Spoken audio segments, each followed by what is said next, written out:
When you think of the NFC North, you think of the Bears and the Packers. When you think of the NL Central in baseball, you think of the Cardinals and Cubs. The reason is they're long storied rivalries, two teams that have a bitter hate for each other. There's also another rivalry in the Midwest, one of the best around. You have that same bitter hate in the high school level. It's Washington. It's Metamora, two Mid-Illini rivals facing off for over the 60th time. Should be a great night of football here at Malone Field in Metamora. And with that, welcoming into the broadcast, everyone, I'm Jonathan Michael here alongside Cody Roskins. Cody, Washington Metamora is always, at least my favorite week of the high school football regular season. The fans are out. It's a great atmosphere already. Not many seats left in the house.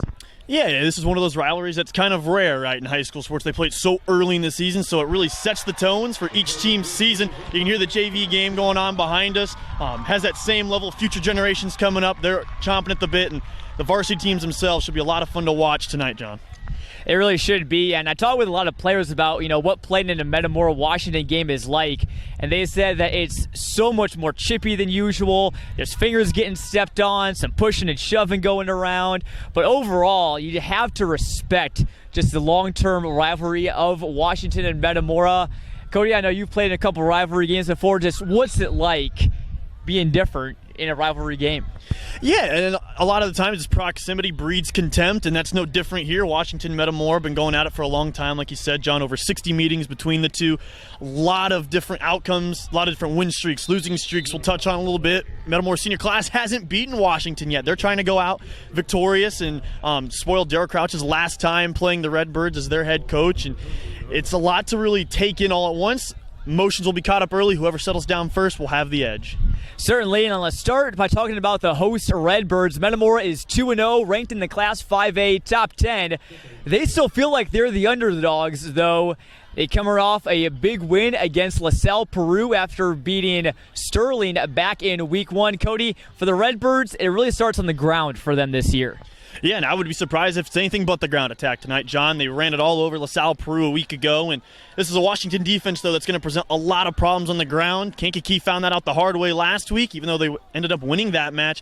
It'll be anything but easy sledding tonight for either team on the ground, but Metamora will definitely be ground-centric. Certainly, they're led by senior quarterback Nick Rose. Washington led by junior quarterback Tyler Humphrey. The main man to watch for the Panthers, you obviously know who it is, at least we do. Senior running back Kanan McQuarrie rushed for 86 yards against Kankakee, probably looking for a much bigger yardage output behind Washington's experienced offensive line. Yeah, it's kind of silly to say that an 80-yard performance is kind of a letdown for somebody, but, it was just that kind of a night, right? 7-3 final. We were there last week when we had the broadcast. It was just chipping away yardage, and tonight will be very similar. If that offensive line, though, gets established early, watch out. It could be a long night for those Redbird safeties to try and come down in the box. Certainly should be. This is going to be a rock 'em, sock 'em out game between Metamora and Washington.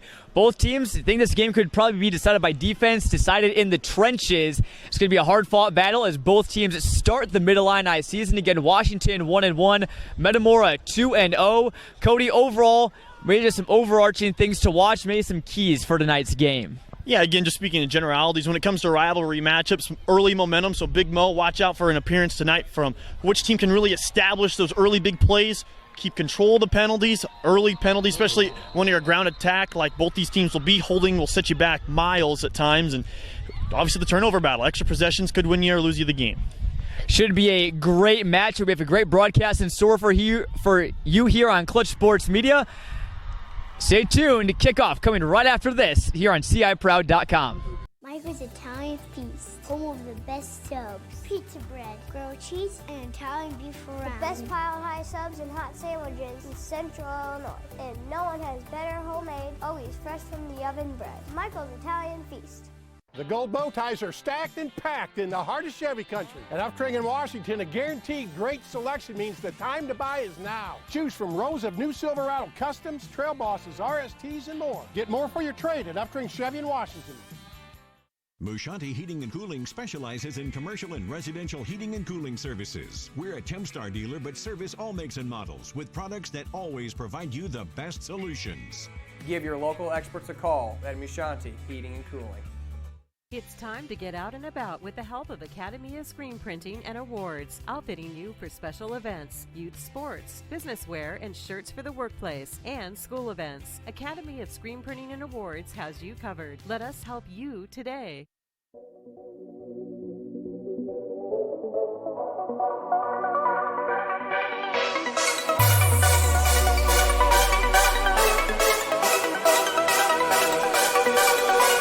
Central Illinois, we're going to overtime.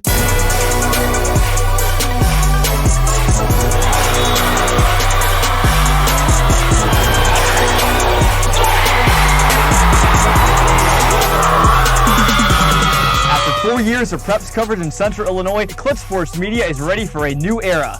CSM Overtime. What is CSM Overtime? We're going beyond the broadcast to give you in-depth coverage of your teams, Your stories. Your stats and standings. your highlights and action shots. With your subscription, you'll get to see news and feature stories from all sports, up-to-date stats from around the area, and thoughtful analysis from our team of experts. As for our broadcast and social media coverage, it's only getting better. With your support of Clutch Sports Media Overtime, we'll continue to grow our free broadcast coverage with more sports, more games, and more innovation. And thanks to our partnership with Too Efficient Media, your social media feeds will be filled with Central Illinois' best sights and sounds. CSM Overtime will also give you access to full galleries from some of the most talented photographers and videographers in our region. As the new season approaches, it's time for more. More action. More stories. More coverage of all Central Illinois sports. It's Clutch Sports Media Overtime.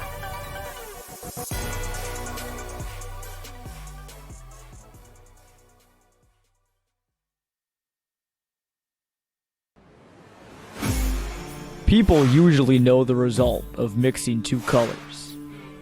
Blue and yellow make green. Yellow and red make orange. But what happens when you mix orange and red? A whole lot of bad blood and the best rivalry in Central Illinois. And you are now looking live at Malone Field. The Metamora Redbirds and the Washington Panthers have just taken the field for the 67th edition of this great Mid-Illini rivalry. Good evening again, everyone. I'm Jonathan Michael here in the booth alongside Cody Roskins here, Clutch Sports Media, and the WMBD Game of the Week. Cody, we pretty much know it's going to be the WMBD Game of the Week every time Metamora Washington play. These stands are going crazy. Should be a great football game here tonight. Absolutely, John. I mean, when you get two local rivals together, I mean, only good things can happen, right? Great football in store for us both. And one thing, we touched on it in the pre-recorded open, all we've heard all week from multiple publications, how Metamora is not favored in this game, and that's all they've had to hear all week. And they'll have the chance to prove why they are truly, maybe the better team in the series, despite their senior class not having won so far in the last 4 years. Certainly, but first let's look at Washington. This is a sort of a state-ranked matchup.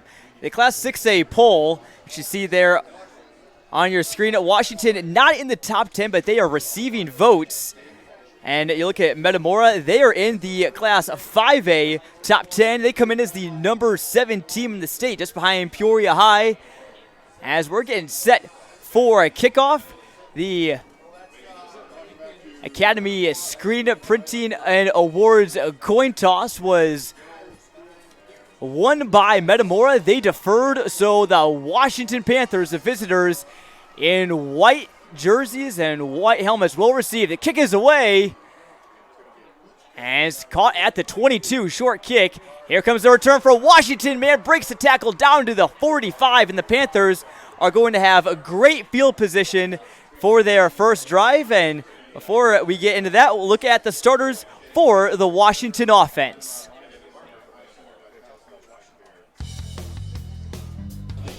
Tyler Humphrey, junior, quarterback. Ken McQuarrie, senior, running back. Jace Harlan, senior, fullback. Dre Lewis, junior, wide receiver. Tyler Brown, senior, receiver. Grayson Barth, senior, receiver. James Johnson, sophomore, wide receiver. Garrett Cox, senior, tight end. Cash Wisher, junior, right tackle. Noah Bell, junior, right guard. Aiden O'Brien, senior, center. Jack Stewart, junior, guard. Robert Martin IV, senior, D-line. And there are your Washington offensive starters presented by Bob Grimm Chevrolet. Panthers start the ball already in Metamora territory thanks to an 8-yard pickup on an end around by Brayson Barth, the senior wide receiver. Tyler Humphrey, the main man in the backfield for Washington. Kaden McQuarrie just to his right. 4 wide receivers. You met them all there. Direct snap to Humphrey.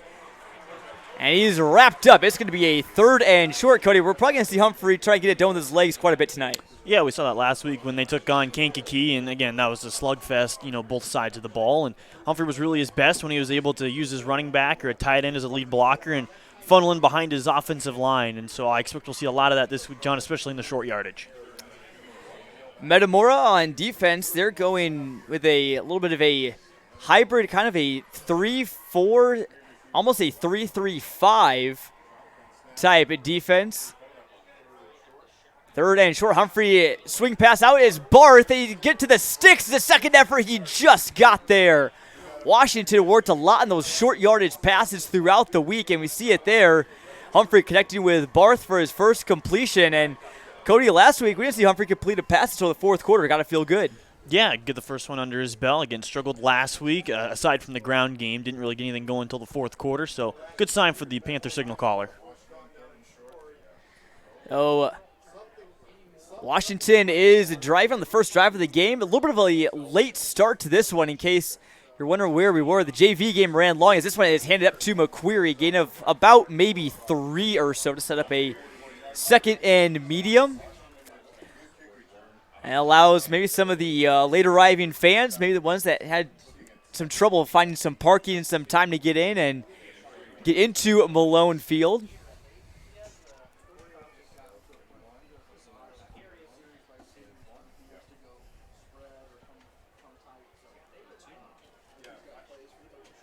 Humphrey getting the play call from Daryl Crouch in his 19th season with the Washington Panthers. It will be his last.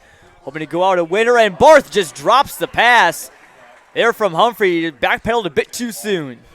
Yeah, and that's just one where maybe you think he looks upfield, just a quick peek, trying to see if his lead blockers have got him secured on the edge. But 3rd down and not necessarily overly long, but we're going to have to get pretty much the full 7.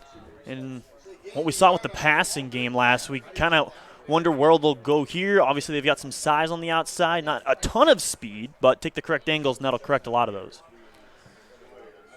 See what the Panthers decide to do. 3rd and 7 at the high school level, especially with a back like Kaden McQuarrie.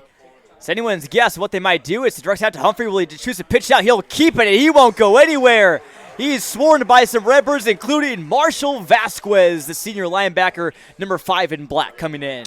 Yeah, just a speed option look coming to the near side. You take a look at that edge defender as you read key. If he stays put, your quarterback has the okay to keep it. If he comes down and crashes, then obviously you have the running back as the pitch man. And so 4th down and about, call it 4.5 maybe. Washington isn't going to play field position. Again, 4 wide receiver set. Haven't seen Jace Harlan, the fullback, in the backfield at all so far in this one. Quick snap back to Humphrey. He's looking out to McQuarrie. He's covered. Humphrey scans downfield looking for a man. He's got Barth, and he was blanketed. Amazing defense there. That may have been Stephen Petrie, the sophomore safety for Metamora. Yeah, good job in the scramble drill defense there for Metamora, right? Sometimes DBs, when a quarterback breaks out of the pocket or tries to step up, they can get, kind of pulled off their man, so to speak, and can leave a man they're intentionally, supposed to be defending open. That time, good job by the defense to get going. So the Redbirds will take the field at their own 38, 8:42 to go here in quarter number one. Glad you're with us here on CIProud.com, the WMBD Game of the Week, powered by Clutch Sports Media. Nick Rhodes, Metamora's signal caller. First pass to the outside is incomplete. Looking for Jadon Cranford, his sophomore running back out of the backfield. I'll bring up 2nd and 10. Rhodes, so far on the season, 13 for 22 on the year with 222 yards, 2 touchdowns, and an interception. In his first year starting, taking over for Caden Hartnett, Metamora's senior starting quarterback last year. 2 men in the backfield for the Redbirds, and give goes to Cranford. He is swallowed up right away, or was he? Extra effort. He may have got back to the line of scrimmage. Yeah, that time they're just trying to set the edge. They pull 2 across the backside of the formation, one with the H-back, one with that backside guard, right guard, and couldn't really set the edge that time. Washington's defense that we saw last week, John, they were really good against the speed of Kankakee and holding the edge contained, allowing that really good core linebackers to make plays. And that Washington defense allowing 17 points per game on the year. It's a pretty young season so far, but they didn't allow the K's to score an offensive touchdown. Rose going deep down the field, and his man was not even looking for it. He was going for Kendrick Schaffer and his towering wide receiver. That'll make it 4th and 11 from Metamora's own 37. So short drive there for Metamora, and actually ended up going backwards a yard.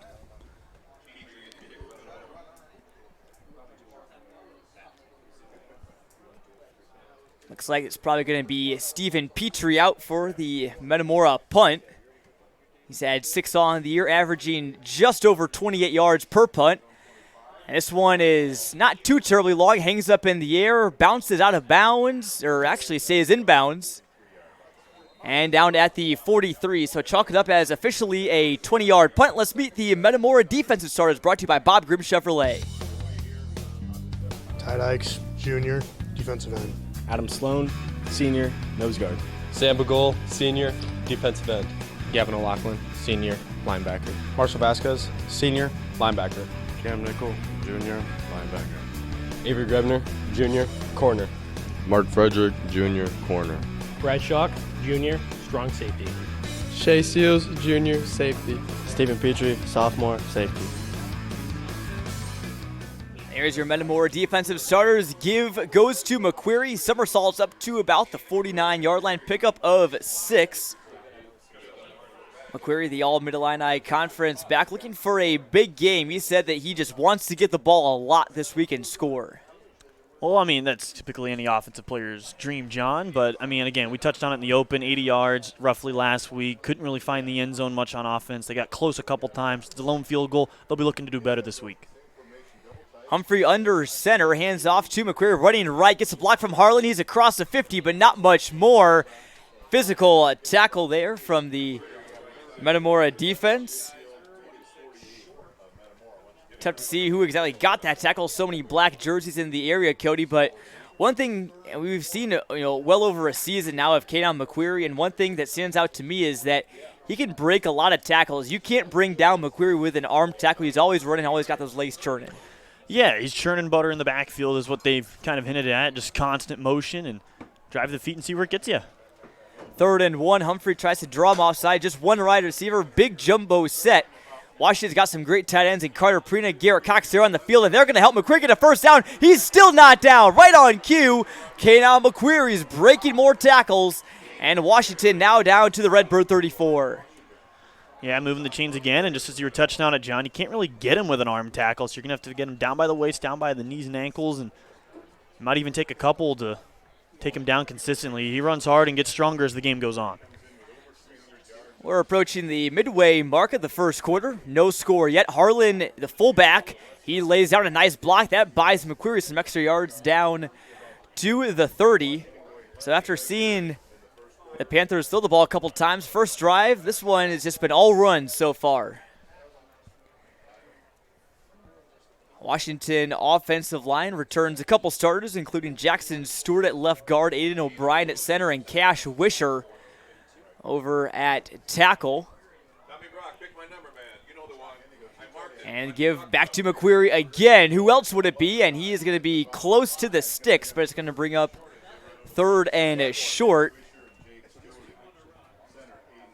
Yeah, and this would be kind of the spot if you're going to take the ball out of McQuarrie's hands to buy him a down. You would probably see Harlan and maybe a tight end going as lead blocker for Humphrey. And it's something that they really liked a week ago. Obviously, that could change, but if history is anything to say so far this season, that's kind of where they'd be looking to go here. Washington has 2 tight ends on the field. Cox along the far side and Carter Prina on the near side. Harlan in the backfield. They do give it to him, and he speeds right up the middle. And he picks up the first down, so Washington continues to march on along. This Washington team scored 27 in their season opening win against Canelan, but they're going a little over 4 quarters now without scoring a touchdown.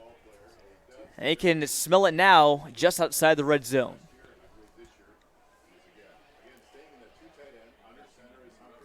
Humphrey hands off to Harlan, and Harlan is still on his feet. He rumbles inside the 10. How about the fullback picking up the first down? Usually they're reserved for short yard situations, but Jace Harlan moving the sticks on his own. Yeah, and he's not exactly the biggest fullback in the world either, John. He kind of hides behind that offensive line, especially with all the eyes in the backfield on either Humphrey or McQuarrie. He's really able to kind of get shifty behind his big offensive linemen in the guards and get to that second level. Harlan only listed at 5'9", 180, but boy is he tough. They give it to him again. He jumps over a fallen lineman, and it picks up a couple. A great series so far for the Panthers offensive line. They have Washington go down a over 3-minute long potential scoring drive, I should say. Second and goal again, just one position. Snap, fumbled, snap, and Humphrey fell on it right away, but could have been dangerous for the Panthers deep in Metamora territory. Yeah, able to get the ball back, and again, we touched on it early in the open. Turnovers or lack thereof could really be the difference in this game. That along with penalties. Anytime you get into a rivalry match, those things are always magnified. Not much room to mess up in this game. Obviously, with it being a rivalry game, both these teams off to great starts. Washington 1-1, but don't let that record fool you.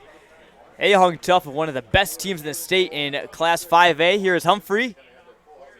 And he hands out to McQuarrie. He finds pay dirt. Kanon McQuarrie draws first blood in the 67th edition of Washington and Metamora.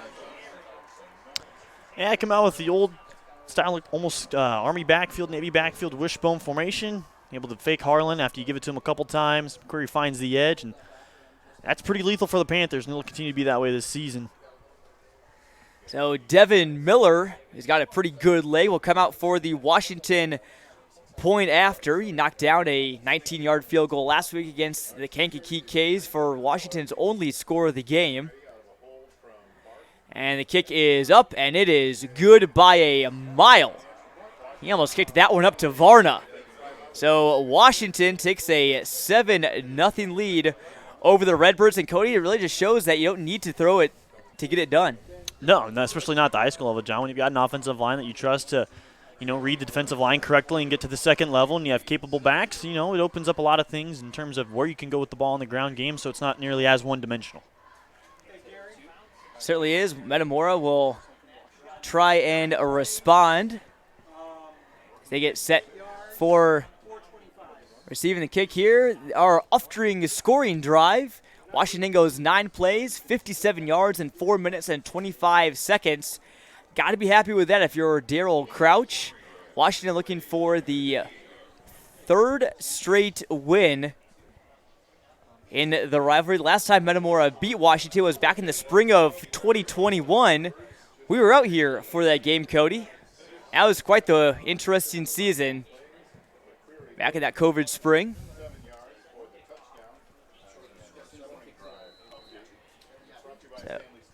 And Washington gets set to kick it away. Miller sends it down. This is going to bounce at the short hop at the 13. And across the 25, Metamora is still on his feet. And it's going to be a pretty good return. Did not catch who returned that kick for Metamora, but we'll take a look at the Metamora offensive starters brought to you by Bob Grimm Chevrolet. Nick Rhodes, senior, quarterback. Jadon Cranford, sophomore, running back. Marshall Vasquez, senior, H-back. Avery Grebner, junior, wide receiver. Kendrick Shaffrin, senior, wide receiver. Seth Bauman, senior, tight end. Ty Dykes, junior, right guard. Boston Cox, senior, center. Landon Cowper, junior, left tackle. Caden Kiefer, senior, left guard. Alex Lane, senior, right tackle. There are your Redbird offensive starters, and meanwhile, first play of the drive, Nick Rhodes hooks up with Avery Grebner for a mid-sized gain to bring up second and short. Grebner, one of the leading receivers in terms of catches on this Redbird squad.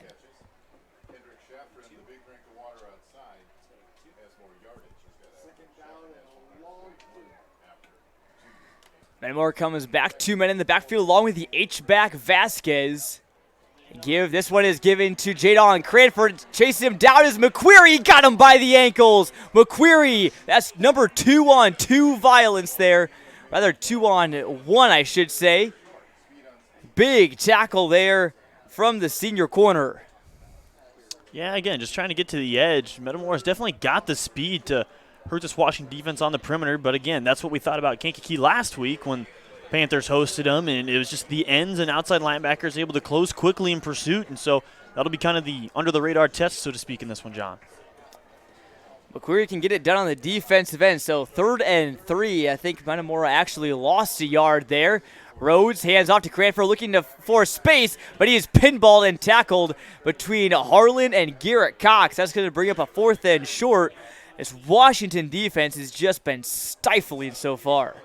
Yeah, and again, Metamora tries to pull one of the backside guards, and it's great in theory, but so far the defensive tackles for Washington have been kind of able to pin down on whoever's supposed to match up on them after the guard pulls, and just hasn't opened up a ton yet. And obviously the ground game is something you just have to kind of stick with, and eventually it opens up. So 4th and 3, and Metamora will punt it away again. Stephen Petrie standing at his own 25.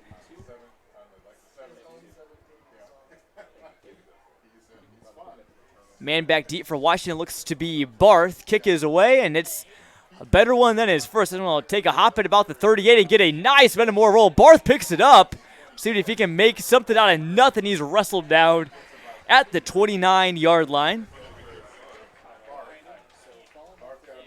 And the Panthers will head back out on the field on offense. And real quick, Cody, let's take a look at what these teams did last week. Obviously, we were at Washington. We saw their loss to Kankakee. Kaden McQuarrie the star in that game, but Metamora, a 37-6 win over LaSalle Peru. Shaped up to be a really good year of action in the Mid-Illini, Cody. It seems like, honestly, everybody's in it. There's probably about 5 teams that could win the conference.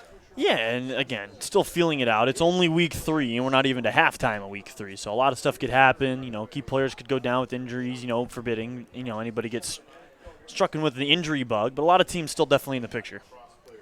Another Mid-Illini game we're watching tonight is going to be Dunlap at Pekin as McQuarrie gets the first carry and right up the gut. Cody, something tells me I think we're going to see a lot of those types of plays, 3 yards in a cloud of dust. Obviously, there's no dust on this brand new turf field. This game is going to be decided in the trenches tonight. Who's going to be the bigger, tougher team?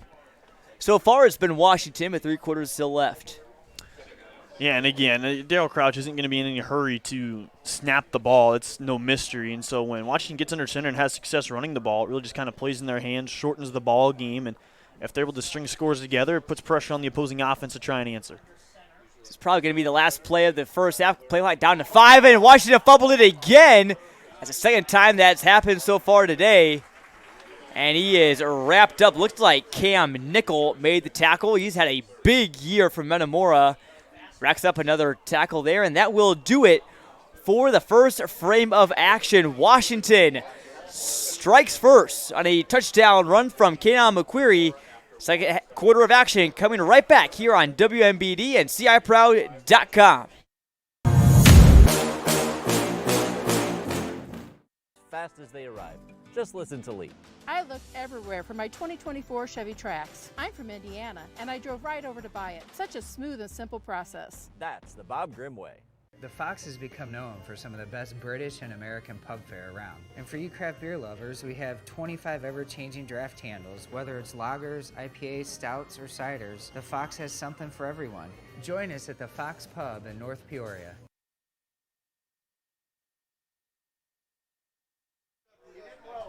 And welcome back here to Metamora. The Panthers had the ball in a 3rd and 8 from their own 32. Jonathan Michael here in the booth alongside Cody Roskins.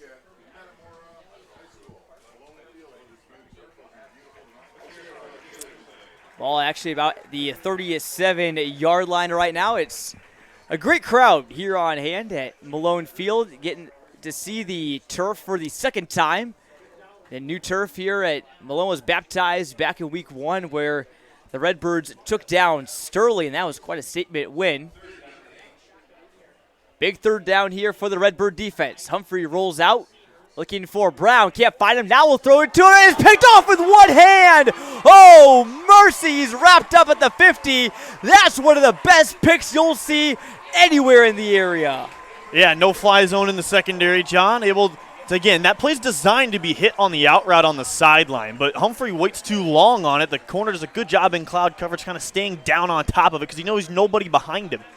That then forces the wide receiver to correct his route up the field, and then he just undercuts it and makes a heck of a play. I believe that was Avery Grebner, if I'm not mistaken, with the interception. He's had 4 pass breakups on the year, but I know for sure that's the first interception by the Redbird defense so far this year. They say no-fly zone. They take over at midfield. Rose looking deep down the field. He's got a man wide open, but he can't bring it in. Cranford had nothing but open turf. Yeah, and again, John, after you get the turnover, what's the first thing you want to do? You want to try and channel that momentum going forward, try and take your shot play. And again, 2nd and 10 is not the end of the world with how good Metamora's ground game has been through 2 weeks of the season. So this is definitely not a behind-the-chain situation with their ground attack. 2nd and 10 now for Metamora. Rhodes has looked good so far. He's a mobile quarterback. We mentioned his passing stats earlier, but he's ran for 109 yards and 2 scores so far on the year, both of them coming in their Week 1 win against Sterling.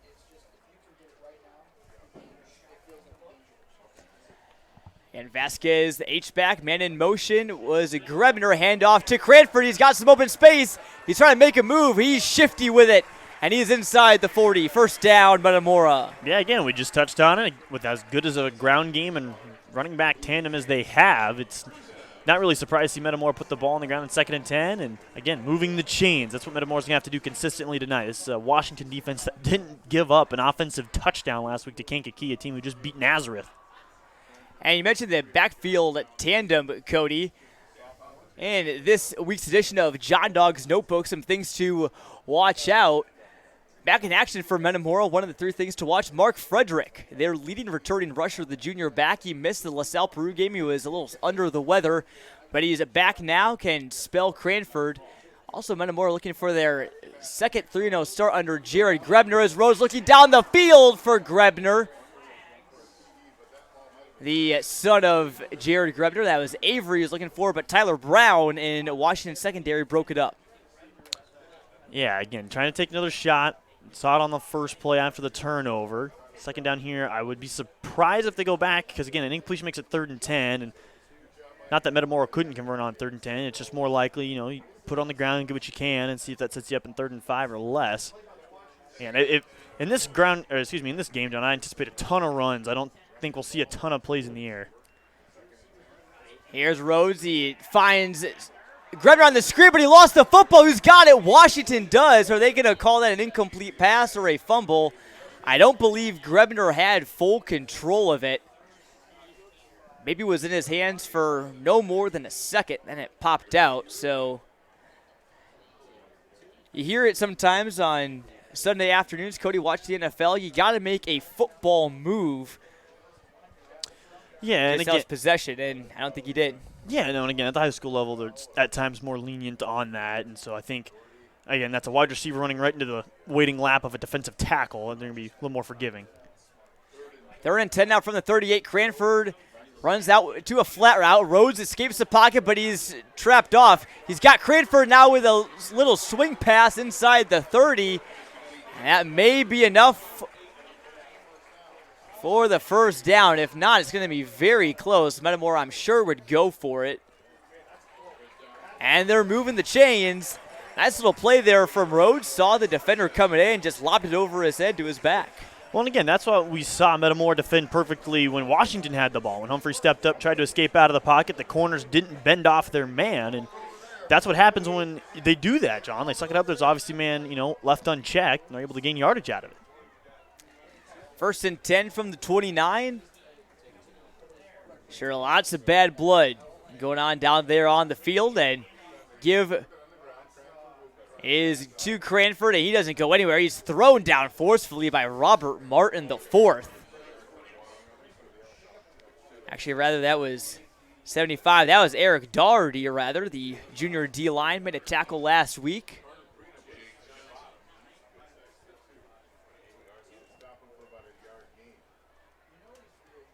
Rhodes has looked good going out of the pocket again. This is the first time, Cody, that I've seen him play, but on paper, he's looked really good. And something about this Metamora team, I noticed that there's real no bona fide star, but every single person is a quality starter, and they do their role, and they know their job. And that's the part of it, right? I mean, especially in games like this and games they'll have to win this season, they'll have to be just that, a good, solid team Rhodes effort. Escapes.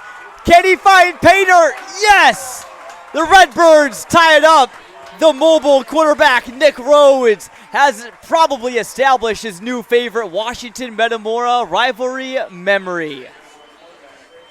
Again, we've seen Metamora try and hit the edge a couple times. This time they hit it and finally seal it. Able to spring it down the sideline, and again, PAT away from a tie. With as quickly as this game is moving, John, again, we're just under 10 minutes here in quarter number 2. Washington, in theory, were to take another 4-minute drive off the clock at the score. Put them up a score with about 5 left, with Metamora getting the kickoff to start the second half. They could get that back-to-back possession that's so critical at times in these rivalry matchups. On for the extra point is Tommy Sopko. He's 3 for 3 so far this year. That one close but good. Make it 4 for 4. And Metamora has tied this ball game up with 9:46 to go. Let's see what the upstream scoring drive brought for the Redbirds. 5 plays. They went 50 yards in just over 2 minutes. Cody, that touchdown run from Rhodes, it looked like he may have gotten – he looked like he was maybe about to get pinballed in between 2 tacklers, but it's like he was running into an elevator just before the doors closed. Yeah, again, they were able to finally seal the edge, and for as good as these DNs from Washington were last week, this is a different animal, right? Especially in a rivalry matchup. Metamora isn't going to pull any punches, and again, it's kind of silly for us to say, but all they've heard all week is how certain people across Central Illinois have picked them to lose by either a couple scores or, close matchups, and at home, they're ready to put that to rest. Certainly, and I think, people don't give, Metamora enough credit, obviously. Washington's won the last 2 games. They've really owned the series a lot since 2017, winning 5 out of the last 6. So it's been all Dubtown in recent memory, but, Metamora, obviously, a team that you just can't forget about. They always give Washington a good fight. And really, you just got to throw the records. You have to throw everything out the window in these games, as the old saying goes. Can Washington punch back? Whistle blows. Sopko runs up on the ball, and they might have some trickery here. A little pooch kick. Received at the 30 at 3. And man is still free. The up man gets to about the 45. Looks like that was maybe number 80. That may have been Garrett Cox. Rather, that was James Johnson, the sophomore wide receiver. Stands at 6'4". Both these teams, Cody, have 6'4" wide receivers. Washington has James Johnson. Metamora, I should say, is Kendrick Shaffrin. Both players play basketball, so we'll see if they can make an impact later in the game.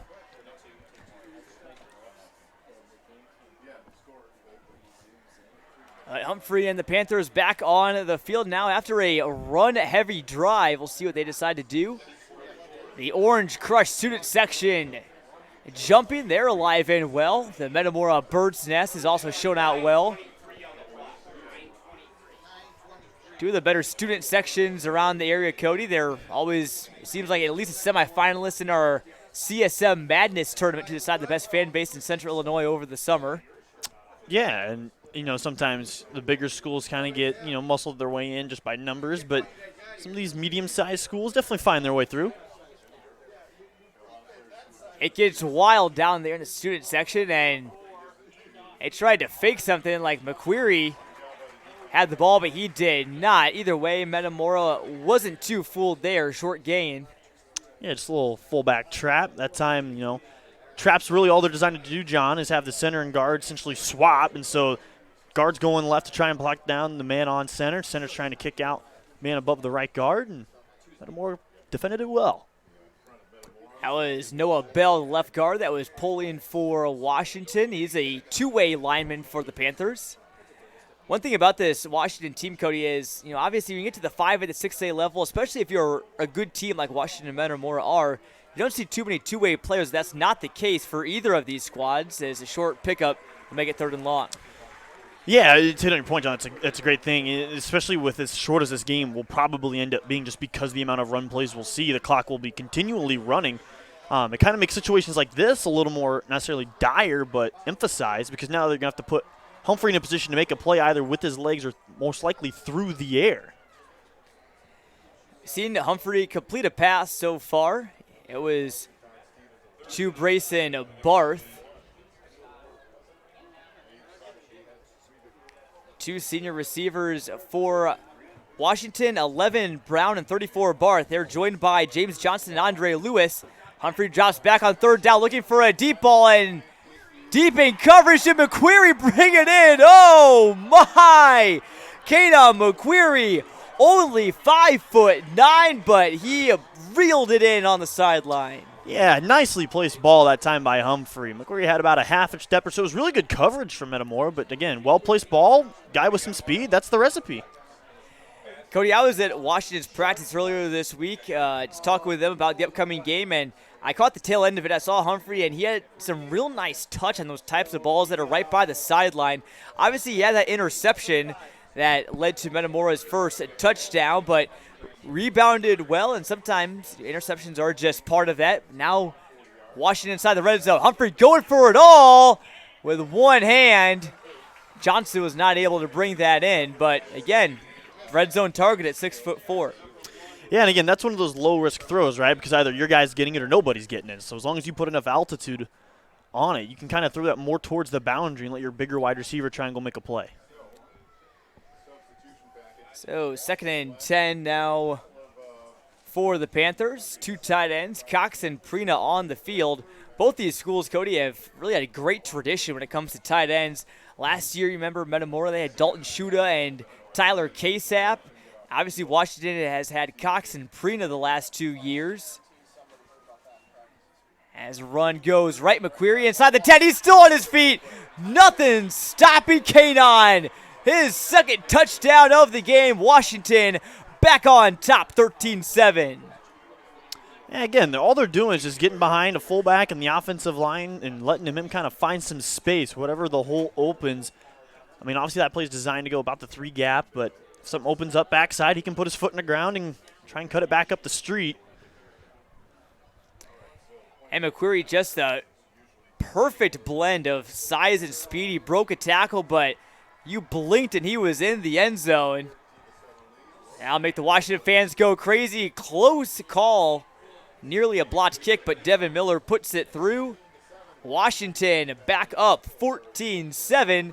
Here in the WMBD Game of the Week, powered by Clutch Sports Media on CIProud.com. We'll take a quick look at our off-during scoring drive. Washington goes 5 plays, 55 yards in under 2 minutes. So wasn't a 2-minute drill, but it would have worked out just fine. They might have another chance to get the ball back before the end of the second quarter, Cody. Yeah, and again, all they're really doing, John, is what we've known Washington to do, right? They're getting under center. They're letting their power playmakers go do exactly that. They're letting their speedsters in the backfield get into space. We've even seen a little more Harlan than I thought we would to this point in the contest, but that kind of stuff just kind of takes more off of the plate of Keenan McQuarrie.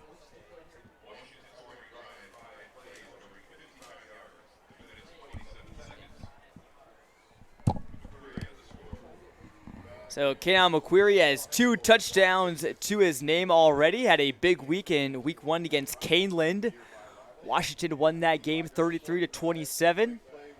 Fell last week to Kankakee. A win against Metamora might put them back in this Class 6A top 10. Set up to be a special season, the 100th season of Washington Panther football, and Daryl Crouch's last. Miller line drive, kick going to be tough to field.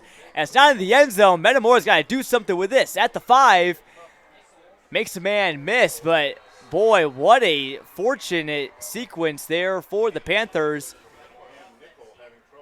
Pinning Metamora deep. That was Cam Nickel picking it up for Metamora. Yeah, and so now we'll see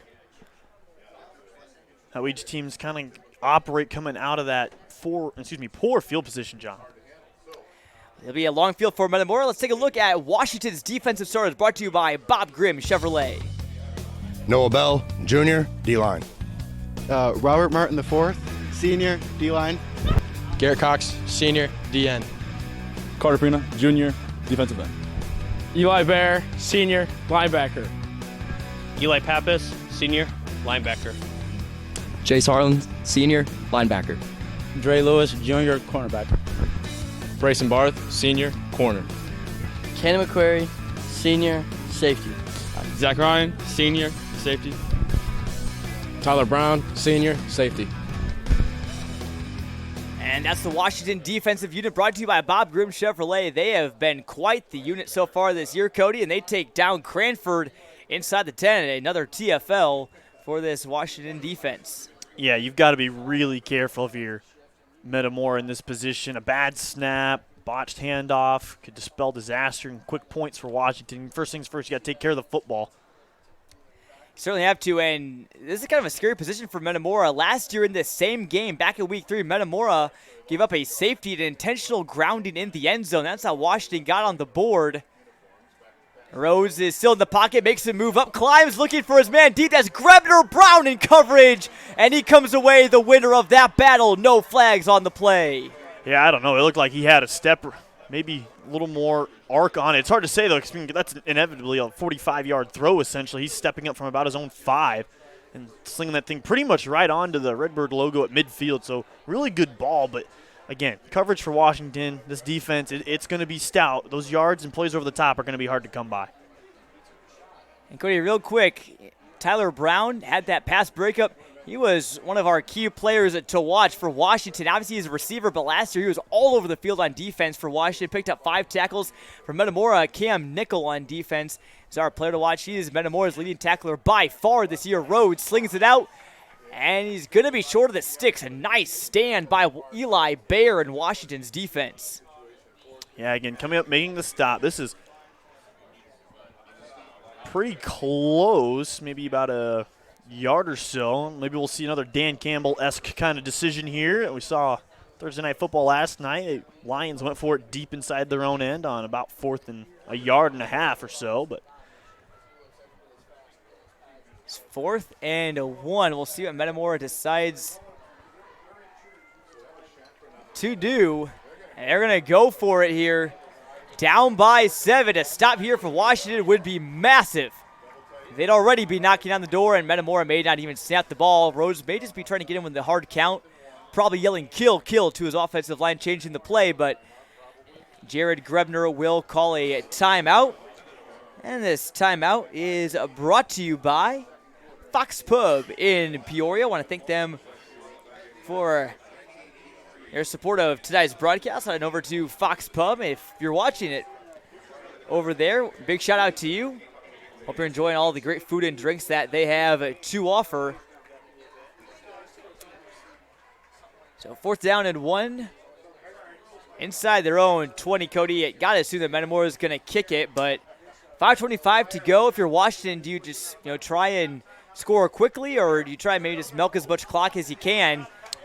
Oh, I'm definitely, if this does end up being a punt, nothing, tricky under the hood, I'm definitely trying to milk as much time off the clock as possible because Metamora gets the ball to start the second half. So if you could take the 7-0 lead and give your defense that kind of edge going into the break, a 14-point edge going into the break, I think that's all the more beneficial in a game that, again, we're anticipating to be kind of short because it's not even 8:30 yet, John, and it's only 5 minutes left in the first half.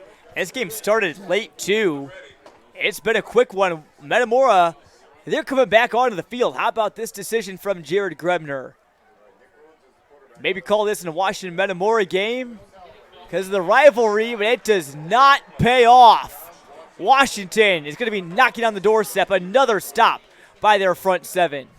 Yeah, and again, you only tested them so many times before they're finally going to gobble you up. And great job by the defensive line, holding their blocks, allowing the linebackers to get through and make a play.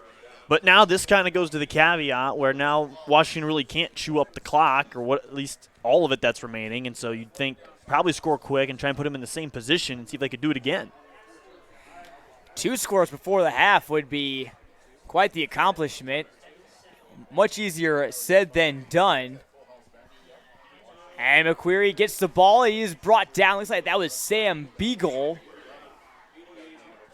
on the tackle, the defensive end for Metamora, senior and a returning starter. Adam Sloan and Ty Dykes, the other men on Metamora's 3-man defensive line. Flag on the field. This is going to be a face mask on the Redbirds, so that's going to push Washington even closer to the end zone.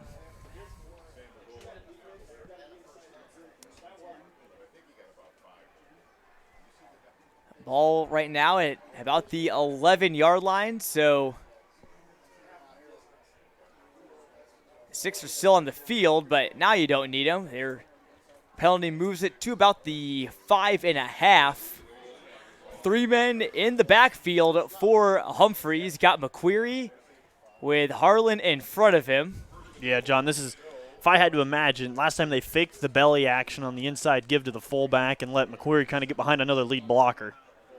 A handoff to McQuarrie is still up. He is wrapped up down at the 4-yard line. Looks like that was Brad Schalk, the senior safety, coming in to make the play.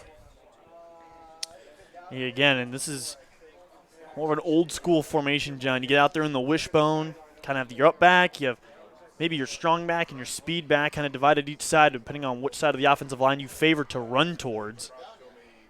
Looks like they'll kind of go with the same look. This play would probably get sent off to the right just based on how they've been running it. Harlan and then an extra body in front of McQuarrie. This one is given to the other man in the backfield, number 20, Hunter Reed, the junior running back. He got close, but not quite, and we're not playing horseshoes. So, John, this is where the devil's advocate comes in because of how good the run game is for Washington. Do they see if they can try and fake the run? We saw them fake a bootleg a couple times last week against Kankakee. This would be a spot to do it. It allows you to run short yardage to get to the end zone if you're Humphrey, but if not, it's kind of hard to not give the ball to McQuarrie at the same time. I think in that situation, Cody, I think you got to watch out for a swing pass to McQuarrie. Maybe they run some sort of trickery, some play action maybe to get him open. You also have 2 of the best tight ends in the conference in Garrett Cox and Carter Prino. Panthers still waiting to see what their play call is. Well, and it's no mystery. I mean, we know that Coach Crouch doesn't exactly waste any time on the play clock. It doesn't really, as Washington will take a timeout. This one is sponsored by Fox Pub in Peoria. I want to thank them for their support of high school athletics around Peoria. Head on over to Fox Pub for great food and drinks. A little bit of a British-Irish themed bar over there. And Cody mentioned Daryl Crouch taking the timeout. Let's take a look at his coaching file. In his 19th season, it will be his last. He's 145-53 overall, but he's 9-12 against Metamora. Those days he was going up against Pat Ryan. But he's looking to reach the double-digit mark and put Washington in the playoffs for the 16th straight year. So we'll see if the Redbird defense can make a stand. A field goal here would be a nice consolation prize, you'd think, for them, right, John? Because, again, they're going to get the ball to start the second half. So if they can go down, score, and then get the opening second half kickoff, that'd be huge. More full house backfield and handoff to McQuarrie, and the Metamora D-line stopped them. It's going to bring up 4th and a tough decision for Crouching Company. Didn't see who got that tackle for Metamora, but their defense has stepped up big. Again, Nickel has been the leading tackler so far with 19 coming into this game. That's one of the highest marks in the area. It'll be a 4th and goal from the 2, and the offense stayed on the field for Washington. Play clock now down to 10. They might just try and bleed some more clock off and call a timeout. That's going to be the case. So with 2:36 to go on the clock, another timeout sponsored by Fox Pub in Peoria. Cody, overall, I mean, we talked about Washington. They weren't going to be able to bleed the clock down too terribly much, but they've gotten about a little over 2 minutes wound off, even though they started this drive at Metamora's 16-yard line. So slow and steady wins the race, at least in this case for Washington. Yeah, and again, best case scenario here for Metamora is obviously that they come away with the 4th down stop, right, John? And then with the time that's left, maybe they do hit one of those chunk plays. And again, they get the second half kickoff. So anything to keep Washington off the board here, keep it a one-score game would be huge. It would bring a long field in front of Metamora, but you don't want to go down 2 scores, especially if those scores are touchdowns right before the halftime break. And they're going to kick it. Devin Miller, the sophomore soccer player for Washington, he is actually their goalkeeper. But you got to have a pretty good leg to knock a goal kick pretty far. This one from about 20 yards. This one is up and good. Washington now leading by double digits, 17-7. Yeah, again, a very Darryl Crouch-esque kind of drive. Take a lot of time off the clock, move the ball methodically. Again, didn't get the touchdown that they wanted, but good stand by Metamora. That keeps them in this ball game, and now they have 2.5 minutes to effectively go down the field, cut it to 3, and that sets them up for an excellent spot. Getting, again, that halftime kickoff is going to be really crucial here, John, because then they'll be able to set the tone coming out of the second half. Certainly, and both teams, they're hoping to set the tone in this rivalry. Again, our theme of this game has been bad blood, and you'll see why coming up at halftime as well. But inside this rivalry, this is the 67th meeting. Metamora has the all-time lead, 35-31. Although if you were to compare it to NFL terms, Cody, all these players, they said Bears, Packers when I asked them what it reminds them of. Washington's kind of like the Bears right now. Or I should say the Packers. They were down for a while, but they're creeping back up, and they're about to take that lead soon, but Metamora can extend it back. Well, we know, at least going on Sunday, when there's a lot of Central Illinois fans really hoping that Jordan Love is not the quarterback to dispel the next 15 years. That should be a really good game. I think Chicago, has a chance to maybe even be favored in that game. Another quick note on that series history as Miller gets set to kick it away. We'll get it to you in a second. This one bounces at the 15 and brought in at the 10. With some speed, Metamora is out to about the 29. But, Cody, a really interesting fact about this rivalry, and this is courtesy of the game notes provided to us by Alex Staub from Metamora, but the all-time scoring in this rivalry, again, this is the 67th game. Metamora is only outscored Washington 12-48 to 12-23, an average of 19-18, so it can't get much closer than that. Pretty much proves that just about every time these teams take the field, you better get ready for some good football. Yeah, and again, a series history that's this close. I mean, it's just tradition at this point, right? I mean, you expect the close games, and this one will probably be no different. It's been close so far, but Washington now leads by 2 scores. Redbirds need to respond. Washington's defense has other ideas. Looks like that may have been Brayson Barth in there on the backfield. Maybe some extracurriculars. Rather, that was Eli Pappas on the tackle, the linebacker for Washington. Part of a great nucleus in the middle of the field for that Washington defense.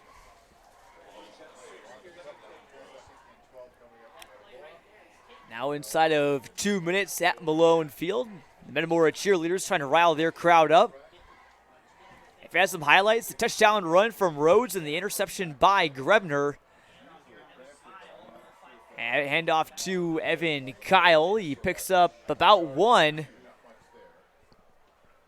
But Cody, really these runs for Metamora aren't picking up those 3, 4, those small chunks of yardage that you need. They're barely getting back to the line of scrimmage most times. Yeah, but again, it might be easy to say they've just not been effective, which yardage-wise, you may have a point. But again, what that does, it sets up the play-action fake and trying to hit the shots over the top, which we've seen them try and take so far. And that's really what that's trying to do, is pulling those back-end players, the safeties, and the star linebackers from Washington. Just one wide receiver for Rhodes. It's Kendrick Shaffrin to the near side. Man in motion is O'Loughlin. Rhodes drops back, and he throws it to O'Loughlin. Did he catch it? I don't know if that ball hit the ground or not. It did not. So I'll bring up a 4th and short with under a minute left to play. If Metamora really wanted to try and score, they'd probably call a timeout by now. So they may just let this thing wind down to about 7 seconds is the differential. Again, nice roll out there from Rhodes. He looks his most comfortable outside the pocket. Yeah, maybe we see more of that in the second half for the Redbirds. But again, when Metamora's been at their best, it's been when they've been able to hit the perimeter. We saw a little pass to the outside there. We saw them on their touchdown earlier on the handoff, try and get to the edge. They've been good at times getting around these defensive ends, which were really good a week ago. But it appears that they'll be pretty content, trailing by 10 at halftime. And it looks like that's going to be the case. 8.3 still on the clock. Redbirds call a timeout. And sponsored by Fox Pub in Peoria. I want to thank them and all of our great sponsors that help make tonight's broadcast possible. I want to thank you at home for tuning in wherever you may be to Central Illinois' best rivalry. And we'll have something special coming up at the half, ladies and gentlemen, after a word from our sponsors. The premiere of our first ever mini documentary on Clutch Sports Media, Bad Blood. You don't want to go anywhere. Want to tune in for that. I got the chance to talk to some Metamora and Washington players, get inside the rivalry. You don't want to miss it.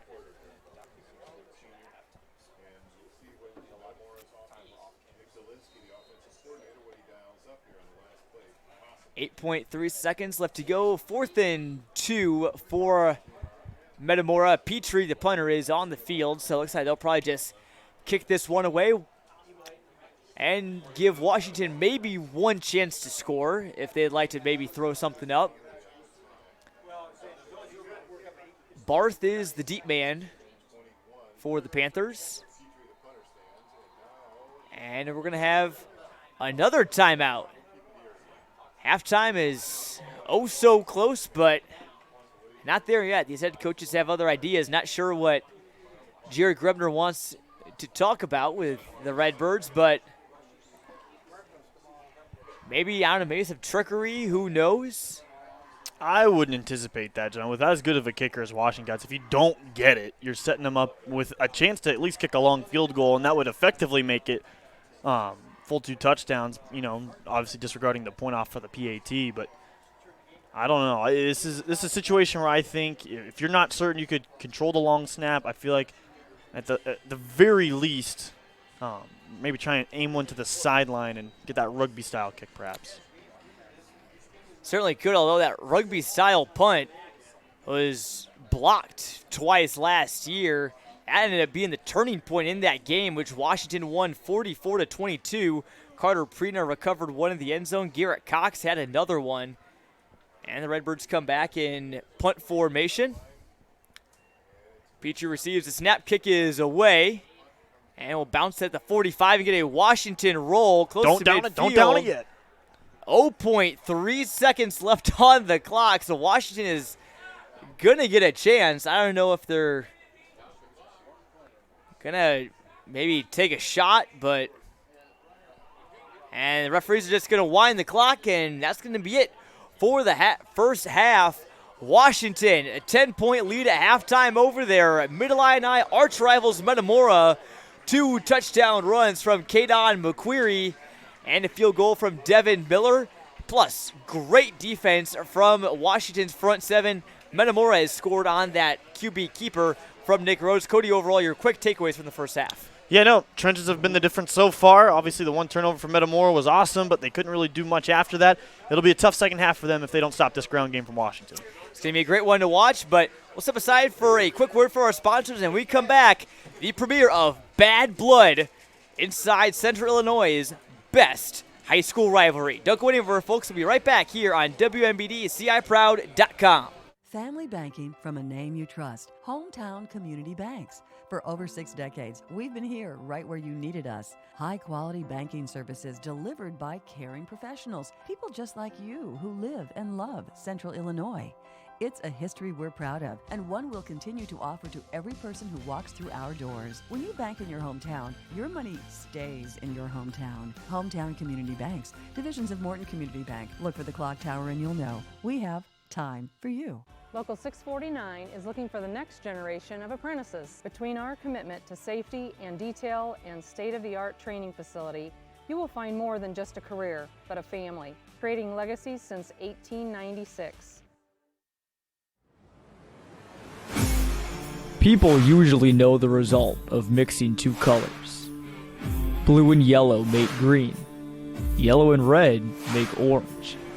But what happens when you mix orange and red? A whole lot of bad blood and the best rivalry in Central Illinois. To these players, Kenny McQuarrie, Alex Lane, Jace Harlan, Marshall Vasquez, Carter Prina, Nick Rhodes, Garrett Cox, and Connor Bidney. Metamora and Washington, it means everything. Washington week is always different. It's just different energy, just different vibe the whole time. No matter what. Right after that LaSalle Peru game, we knew Washington was on the schedule next. First conference game of the year. It always starts at a win column, has my whole high school career, and it will finish that way as well. Yeah, I mean, every play, it's pretty dirty out there. Guys helmet to helmet, finish until the whistle, a little past it, every single play. Every game against Washington, it's always fun, it's always energetic, it's always scrappy, it's just fun. You could write a whole book with words to describe the Metamora-Washington rivalry, but the best ones, you can do so in just one word. Competitiveness. Anger. Rival. Hate, definitely. It's definitely more scrappy. I mean, there's a little bit more, maybe some quote-unquote punches, like some hard shots, maybe some fingers stepped on, but it's definitely different than just a normal, out-of-conference game. Metamora and Washington is one of the oldest rivalries in the area, so it makes sense that hate for the other starts at a young age. It was like a JFL game. I had to have been 8 or 9 max. In the pouring down rain and mud, and we lost. All I know is we lost. I cannot remember the score for the life of me, but I just remember being mad still. It's been a staple in this program ever since I was young. JFL's always just been beat Metamora, and it's still then. Is there anything you like about Washington at all, in any regard? Or? Not really, no. 7.6 miles is all that separates these 2 high schools. But they're separated even less with the amount of success that they've had. The Redbirds and the Panthers tend to be one of the best schools in the Mid-Illini in any sport. And you can bet that no matter what sport's playing, the rivalry is always there.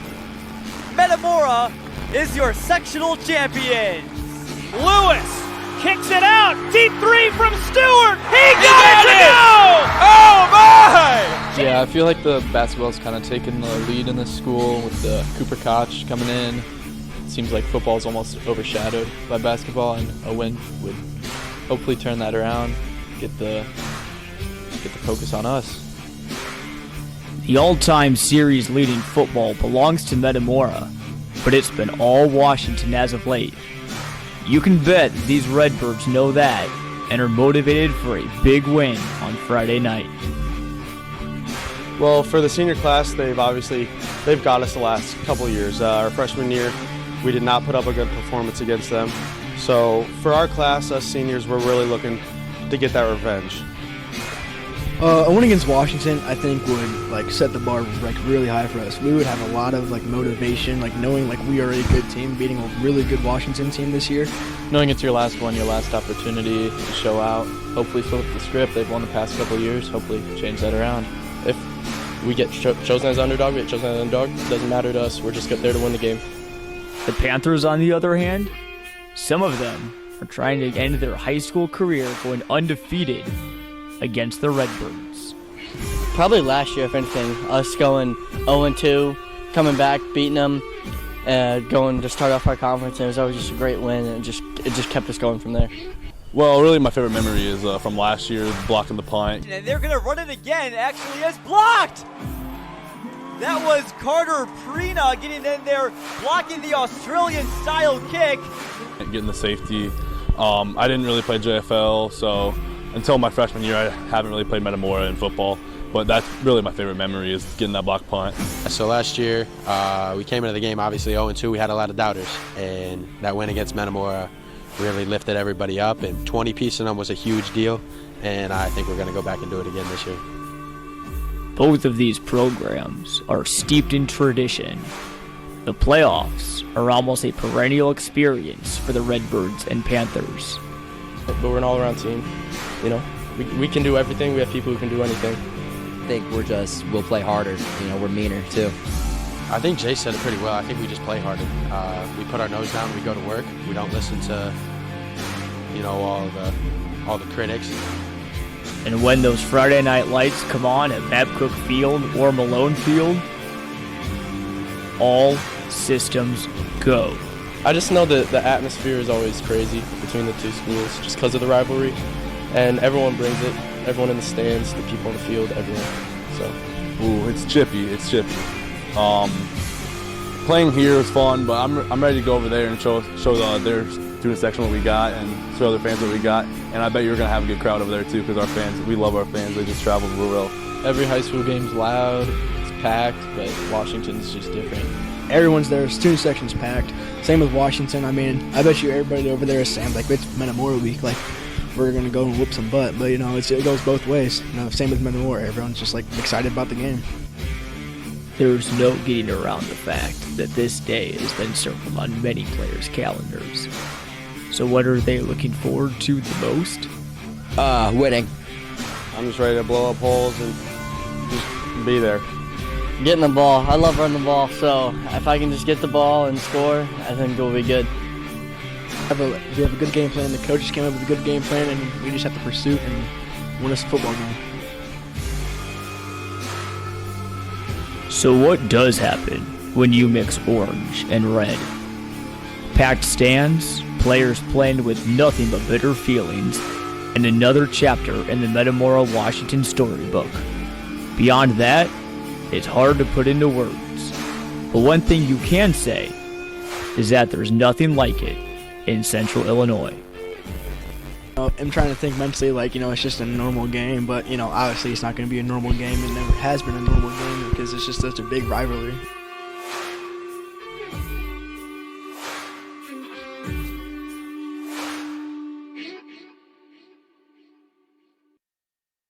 The gold bow ties are stacked and packed in the heart of Chevy country. At Uptring in Washington, a guaranteed great selection means the time to buy is now. If you want a truck with guts and grit, see us first during heavy-duty diesel days with 30 HD diesels available at Uptring Chevy in Washington.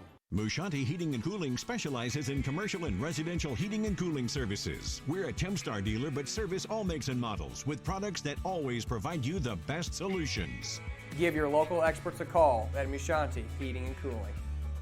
The Fox has become known for some of the best British and American pub fare around. And for you craft beer lovers, we have 25 ever-changing draft handles. Whether it's lagers, IPAs, stouts, or ciders, the Fox has something for everyone. Join us at the Fox Pub in North Peoria. At Bob Grimm Chevrolet in Morton, we're excited about the all-new tracks, and they're selling as fast as they arrive. Just listen to Lee. I looked everywhere for my 2024 Chevy Trax. I'm from Indiana, and I drove right over to buy it. Such a smooth and simple process. That's the Bob Grimm way. You dream it, we'll deliver it at Academy of Screen Printing and Awards. Your promotional goods delivered on time, every time, with a local trusted team here for you. Stop in and see us at Academy of Screen Printing and Awards.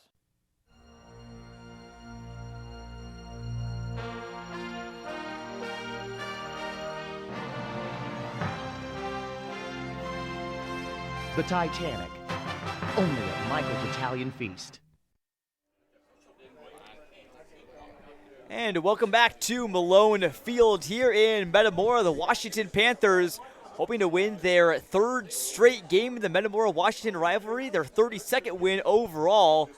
Halftime performance, a great job done by the Metamora Marching Band. I'm Jonathan Michael here in the booth, joined by our halftime analyst, John Camosa. John, it's nice to have you up here in the booth. You are, I assume, out in the stands. First of all, what's the environment like out there? What sort of things are you hearing? What's the energy level, the noise like? Well, yeah, standing actually kind of right down on the sidelines there, and behind me, obviously, Metamora. So a lot of go Redbirds, play some defense, trying to get their team fired up, John, right now. 17-7, their team trails at halftime, so looking for that big spark here in the second half. But the environment, you look across the other side with Washington, this place is completely packed out. Yeah, it's standing room only here, so if you're watching live on CIProud.com, you probably made a good choice. But, John, let's get into what we saw back in the first half. Kenan McQuarrie, 2 touchdowns for him. He's been really hard to take down.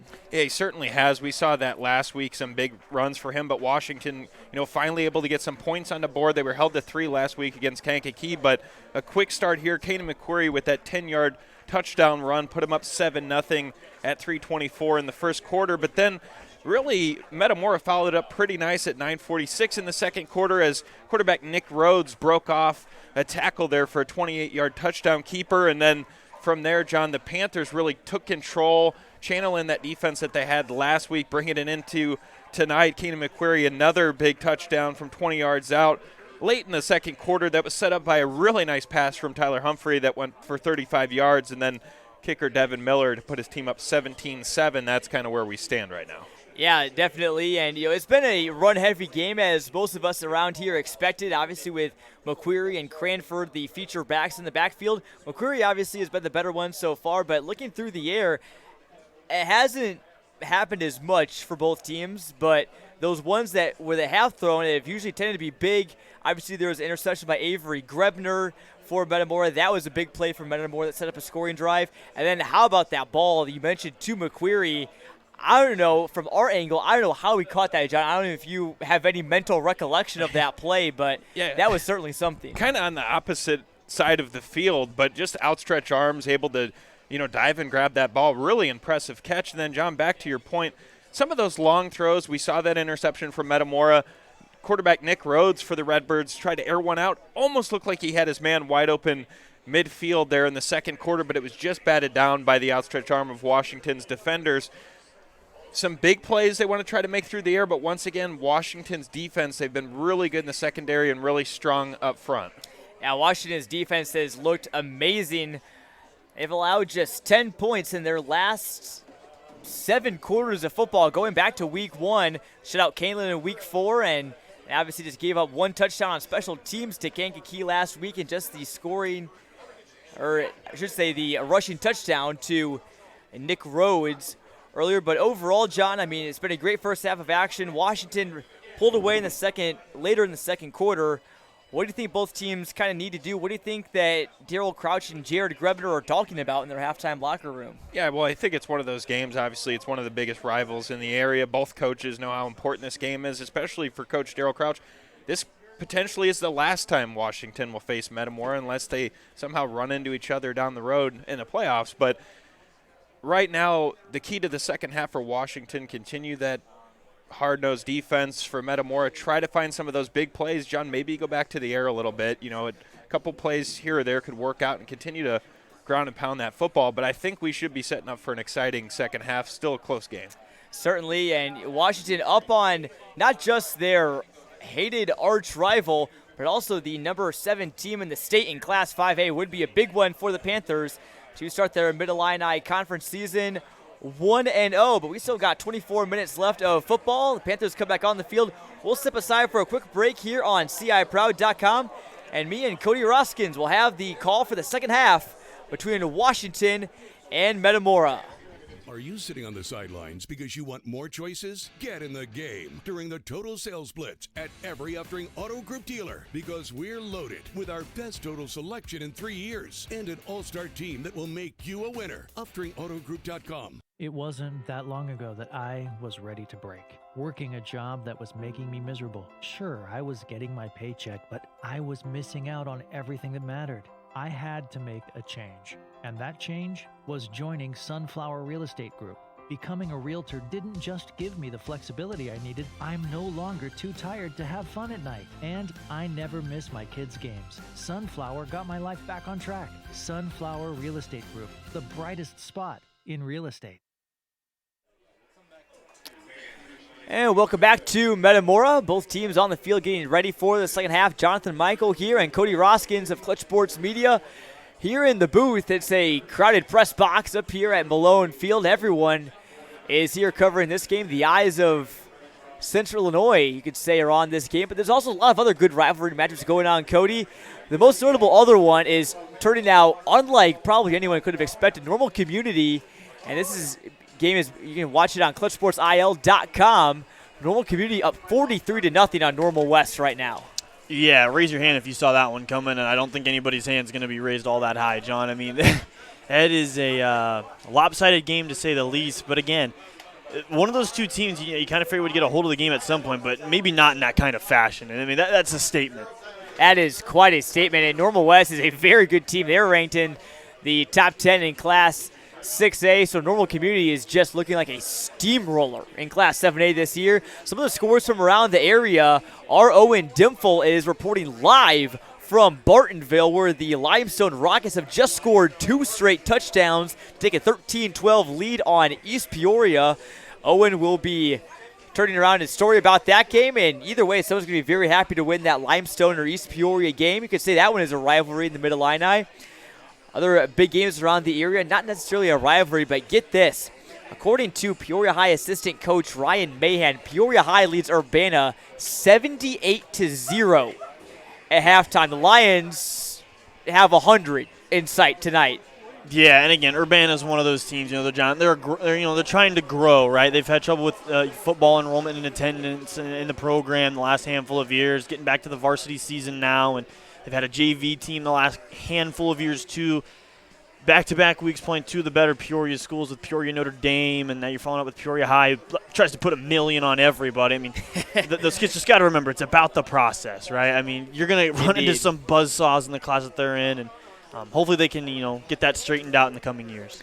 Certainly, and looking else around the Mid-Illini, again, first week of Mid-Illini action. Morton is up 30-13 on Canton. Powder's looking for a 3-0 start in the first year under head coach Adam O'Neill. Dunlap up on Pekin 20-0 at the half. The Eagles also looking to start 3-0. So after the conclusion of this game, maybe if Metamora can turn things around, win this game, we could have 3 3-0 teams in the Mid-Illini Conference. Look at the Big 12, a game that I had my eye on, Cody. That I said was going to be a toss-up. It's turned out that way so far. Peoria Notre Dame 14, Bloomington 12 at the half. Other scores, you got Bloomington Central Catholic up big on Paxton Buckley Loda 34-0. The Saints are looking really strong this year. That's a team in the Illini Prairie you have to watch. Elsewhere in the Illini Prairie, IVC down big to Tolono Unity State Powerhouse 42-0. Knoxville winning against Princeville 35-8 in small school action. Athens, in my off-the-radar game of the week on the Clutch Sport in the Clutch podcast, Athens up 14-6 on Olympia. Fieldcrest up by 2 touchdowns over Ridgeview Lexington. Farmington, Cody, your Farmers up by 13 over Tuscola. That's a great game down near Champaign. That was my under-radar game of the week, and I guess, John, we didn't even realize it or say it, but we got the 2 best game pickers so far this year. We are. On this call. Tied for first. Not that we're trying to brag or anything like that, but it's not brag. It's a matter of fact. It is. We are stating straight facts. Cody and I are both 16-4 in our CSM Pick'em results through 2 weeks. I started out 7-3, and last week went 9-1, and we're ready to get back here in the second half. Metamora receives a kick at the 18, and trying to make something out of nothing, moving laterally from one sideline to the other. Number 8 for Metamora, Mark Frederick, I believe that was. He covered probably about 50, 60 yards worth of territory. Got up just in front of midfield. Yeah, and again, it's now they've got to build upon it. They've got great starting field position. They've got a whole half to try and dig themselves out of this 10-point deficit. It all starts here. Can't afford penalties or turnovers, especially with as much time as we've seen Washington milk off the clock in this one. Every play matters so much. You heard the players say it at Bad Blood Mini Doc. Hopefully you guys enjoyed that at the half for your entertainment. Here come the Redbirds. First play of the second half. Rhodes with 3 wide receivers in. Cranford in the backfield. He looks on the slant route for his man. He was trying to find Avery Grebner, and he couldn't hang it on with one hand. Yeah, a little low, a little in front. Again, that's just that timing of that play coming across the middle. It's there, John. They've had the opportunities. They've had a couple overthrows, had some matchups that they liked. Really, when this game's all said and done, it's going to come down. Metamora's going to look at the film and say, man, we were just at points 2 or 3 plays away from really having a different narrative to this point. Certainly, and last year is the same way. It was a close game until Washington blocked some punts, just ran away with it, made it look like a bigger, not necessarily blowout because it was only 22 points, but a larger margin than it appeared. As a short rush picks up maybe a yard. All at the Metamora 47. Yeah, there's just nowhere to go between the tackles so far for Metamora. Washington's defensive tackles and linebackers getting downhill quickly, and that's where, again, where Metamora can probably hit them maybe on the edge or over the top. Got enough speed to counter that. 2 wide receivers, and Cranford in the backfield. He blocks, looking on the outside. Trying to bring it in was Eden Coate. And he juggled it, could not bring it. And that'll bring up a 4th and 9 for the Redbirds. Looks like Stephen Petrie and the punting unit are going to have to come on the field again. Yeah, again, John, I mean, what do? After a really good kick return, they gain a yard of offense. It's just got to be strung together. They had, again, miscue on the pass, nothing doing on the next inside handoff, and another incomplete pass. It's just this defense is so hard to scheme against. Both balls by Rhodes have been delivered on the money. Just his pass catchers haven't been able to bring them in, although they're fighting some traffic. Here's Petrie to boot it away. This is his best one of the night inside the 30 rather. And it'll be spotted down at the 29.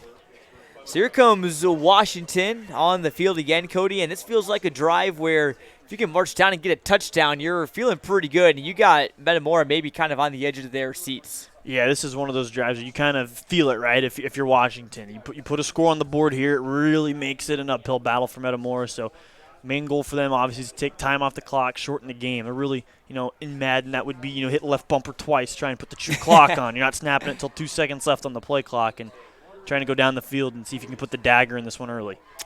Certainly, you don't want to, park the bus, so to say, but you want to keep it moving, but very slowly. And Humphrey hands off to his back, McQuarrie, and he's untouched. Makeda McQuarrie is going to run into the Metamora night. A hat trick for the Washington running back. Well, so much for chewing the clock, right? I mean, that'll take all of 9 seconds off the clock. So I guess that's the caveat there for Metamora, right? They scored, but they scored quick. That is true. If you're Metamora, that's the silver lining. You got more time to come back. But Kaden McQuarrie, you said he wanted to score this week, and he's done it 3 times, and we've just started the third quarter. Devin Miller on for the extra point to try and make this a 3-possession ball game. This is maybe a slightly more important PAT. This one is up and sneaks inside the right upright. It's a 3-possession game now thanks to Kaden McQuarrie. He is looking like the early pick for star of the game. And we have another uftering scoring drive. Kaden McQuarrie's been a sports car for the Panthers. Just one play, zooming down the field, 71 yards in 12 seconds, Cody. Great blocking by Washington's front line. He was untouched when he got back to the line of scrimmage. Yeah, and again, all that is again, just finding the gaps, hitting them where they aren't, so to speak. And McCreary's the best at that right so far that we've seen early this season. He's able to dance kind of in between if he had to. That time he didn't. Able to follow Harlan, get right between guard and center, and just go north and south. So Metamora, their sideline is certainly quieted down. Wind taken out of their sails as Miller gets set to kick it away.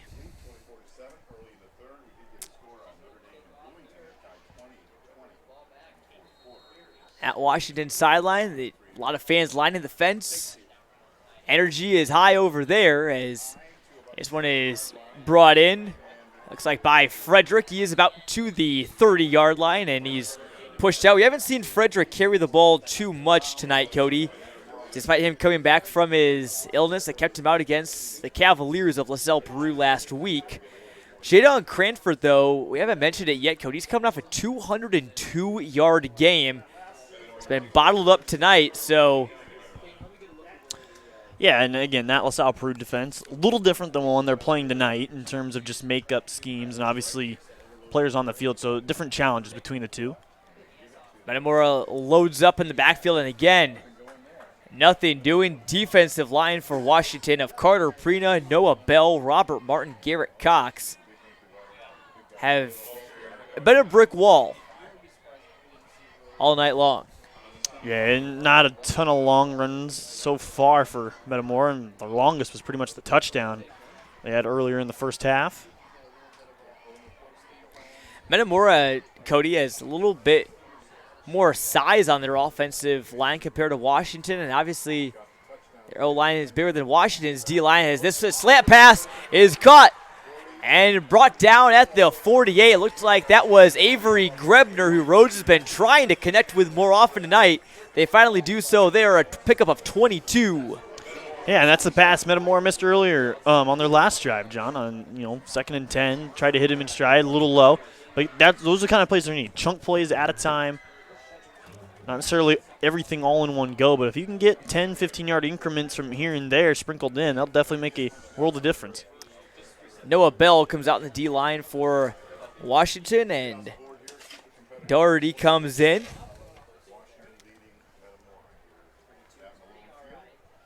See what kind of set Metamora comes out in. The wide receiver at the top of your screen is Kendrick Shaffrin.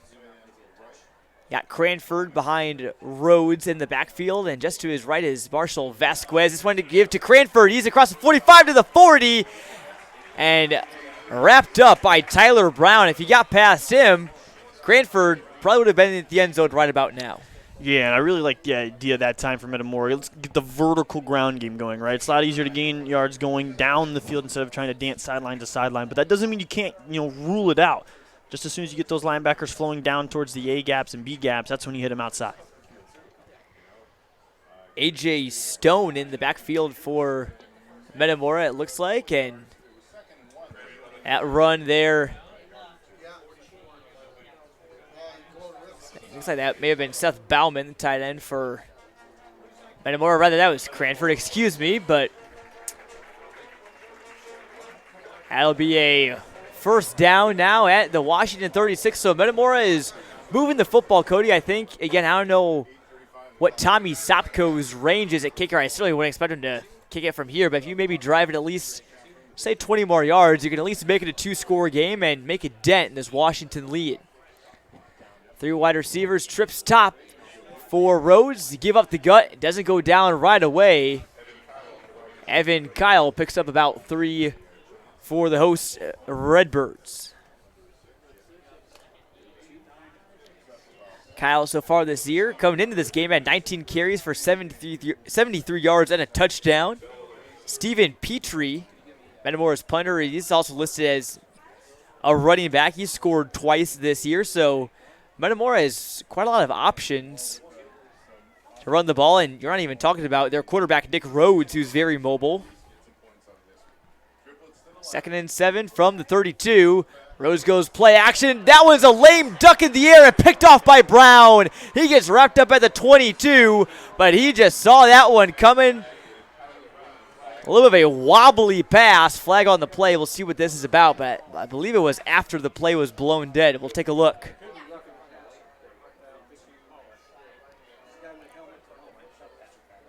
And men in stripes are discussing. We'll see what it is.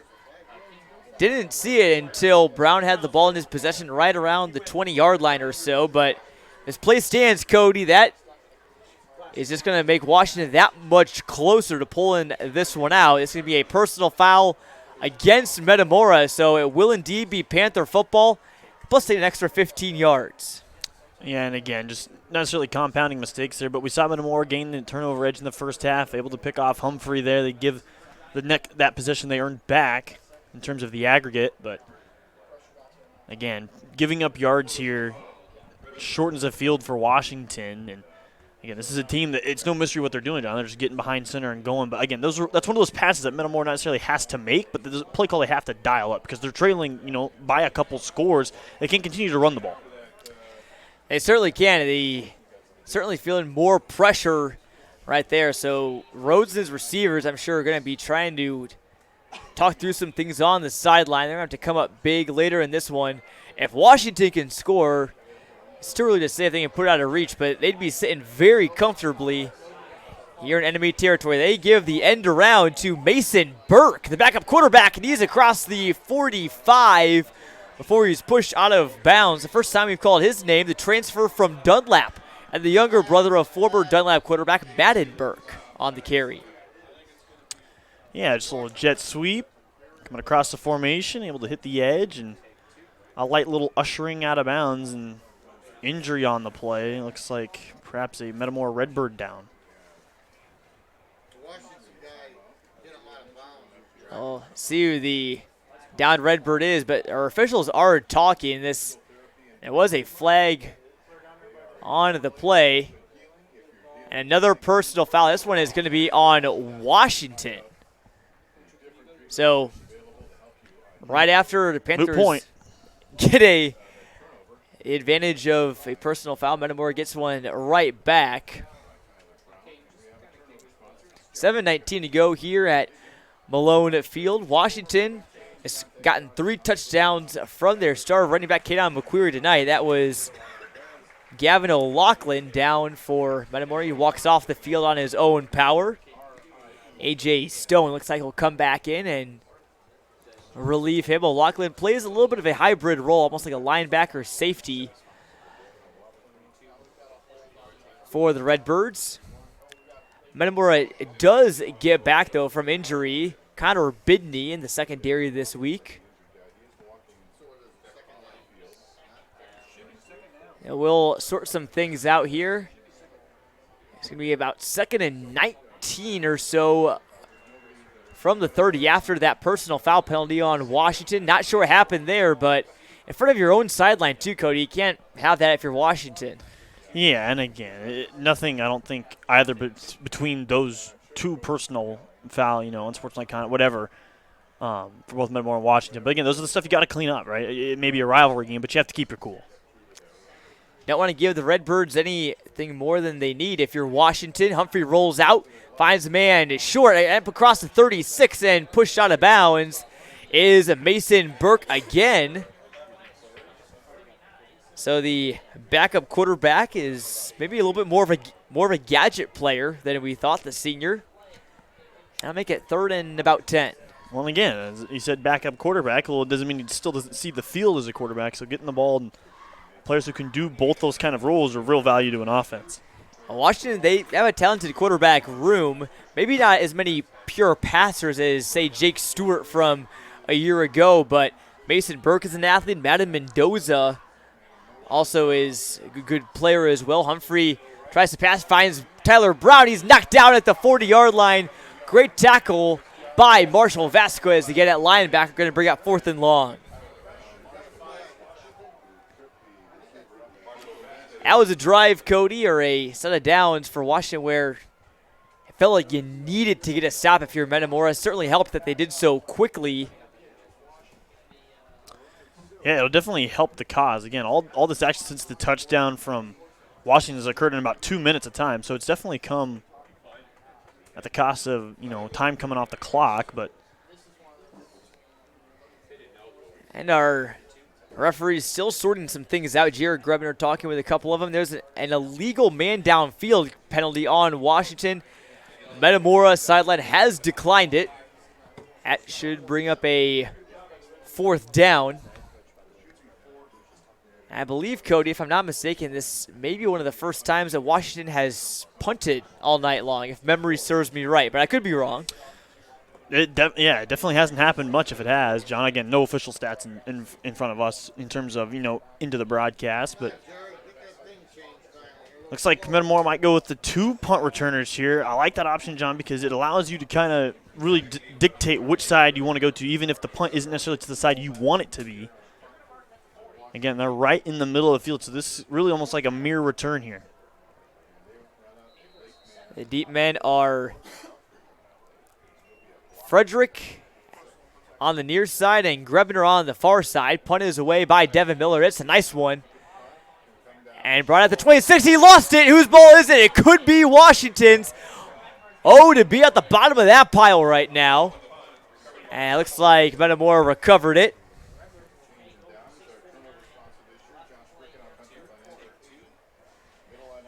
And the Redbirds dodge another bullet, so they get away with a personal foul, and then they fumble the ball away there briefly. But when all said and done, they're still down just 17, halfway through the 3rd quarter, and they retain possession at their own 27-yard line. All right, well, if the comeback's going to start, it's going to have to start here again. Only about 7 minutes left here in the 3rd. 3 wide receivers, but he finds Cranford on the backfield. He's lit up right away. Looked like that was Tyler Brown again. Or rather, that was Eli Pappas on the tackle for Washington. Cody, not getting the name right there, but hopefully I'd be forgiven. This Washington defense just swarms to the football. Everyone converges on the ball, and Cranford had no shot at turning that one upfield. Yeah, well, last week when we were at Washington's practice, they emphasized that if they didn't have, no matter where the ball was, all 11 players finish at the ball gear within 4 seconds of the play ending, they would redo the drill, and they have to get all the way back down the field with that. Quite the drill that Daryl Crouch has instituted, and one that has certainly worked. This Panther defense is proving to be one of the best in the area right now. Rhodes escapes, finds, looks like Grebner in the flat. He's across the 29, almost to the 30 before he's brought down by Brown and Cox. So a pickup of 5 there. I like what Metamora is doing, though, Cody. Not going for that big shot, but just trying to establish those quick hitters, those crossing routes, and maybe have one of your guys try and make a move as 3rd and medium looms. Yeah, and again, this is not essentially 2-down territory, but get close, really got to consider going for it. Even in your own territory, the clock is ticking. Just over 5 minutes to go, and 3rd down they run with Frederick, and he's going nowhere. Washington's defensive line and Garrett Cox, the senior defensive end, who said, I'm not going to lose to Metamora in my high school career, almost guaranteed a win. The big tackle there.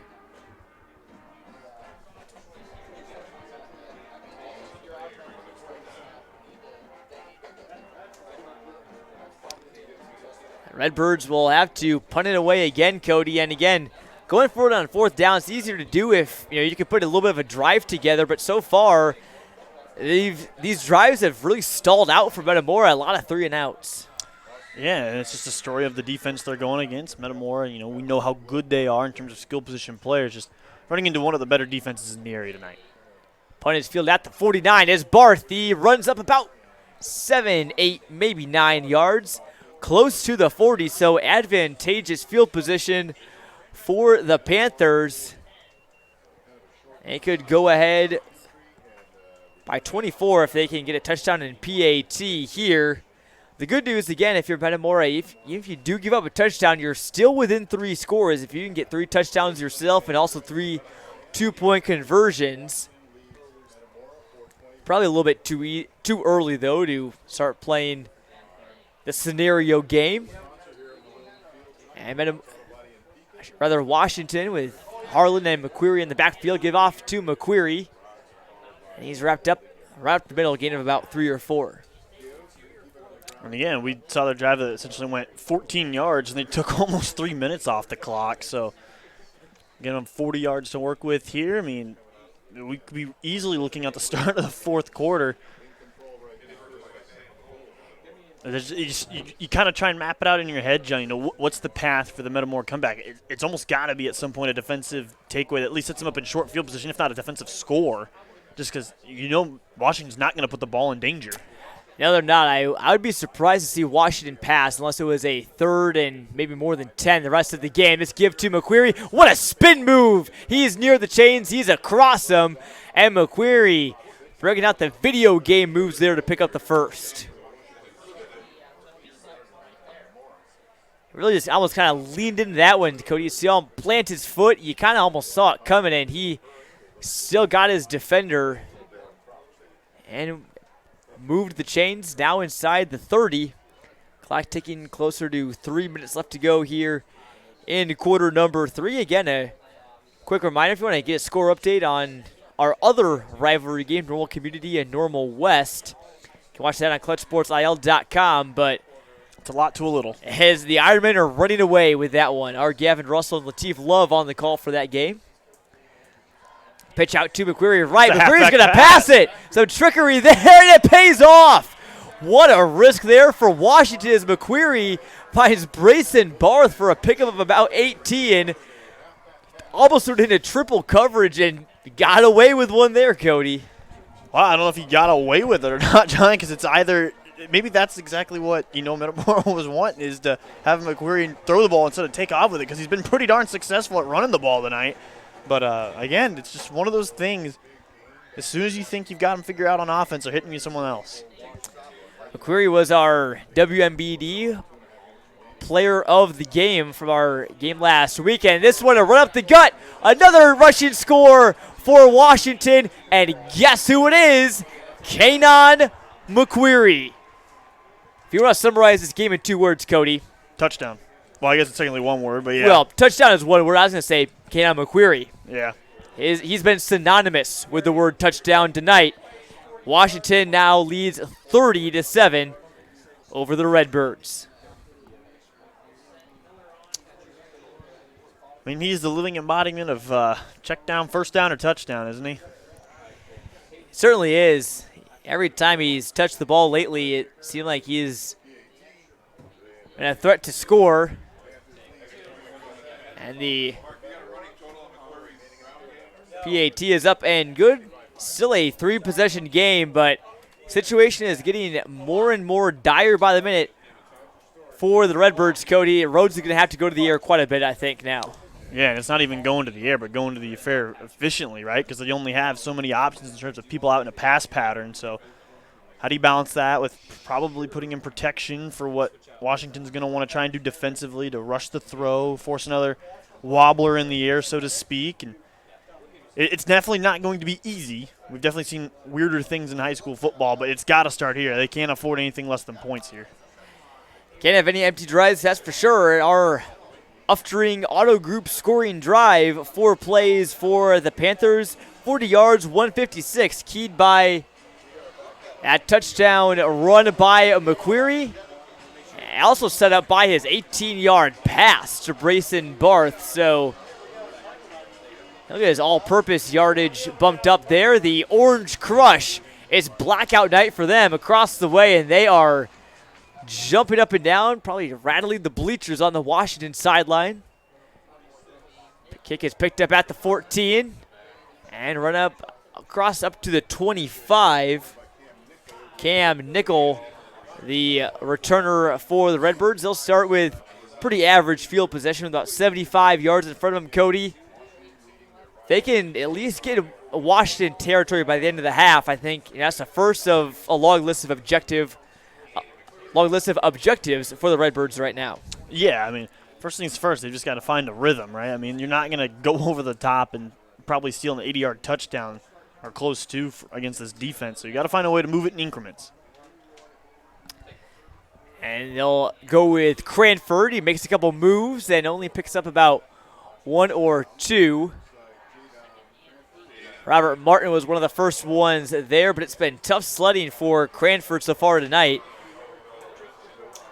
Had just 35 yards in their opener against Sterling, splitting the backfield with Evan Kyle in that first game.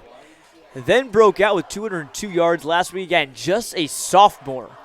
He's going to be a name to watch in the Peoria area for quite a while. Rhodes in trouble. He's wrapped up and taken down by Carter Prina. I mean, yeah, I guess when it rains, it pours at times with this defense. If they're just as momentum heavy as the offense, John. If they get a defensive series going for Washington where they just feel it and they're flying to the football, I mean, it's almost as hard to stop as their offense. And, you know, Cody, last week, obviously, we saw Washington against Kankakee. I think their back seven, their secondary and their linebackers played a great game, at least in terms of just being in the right spot and getting the tackles.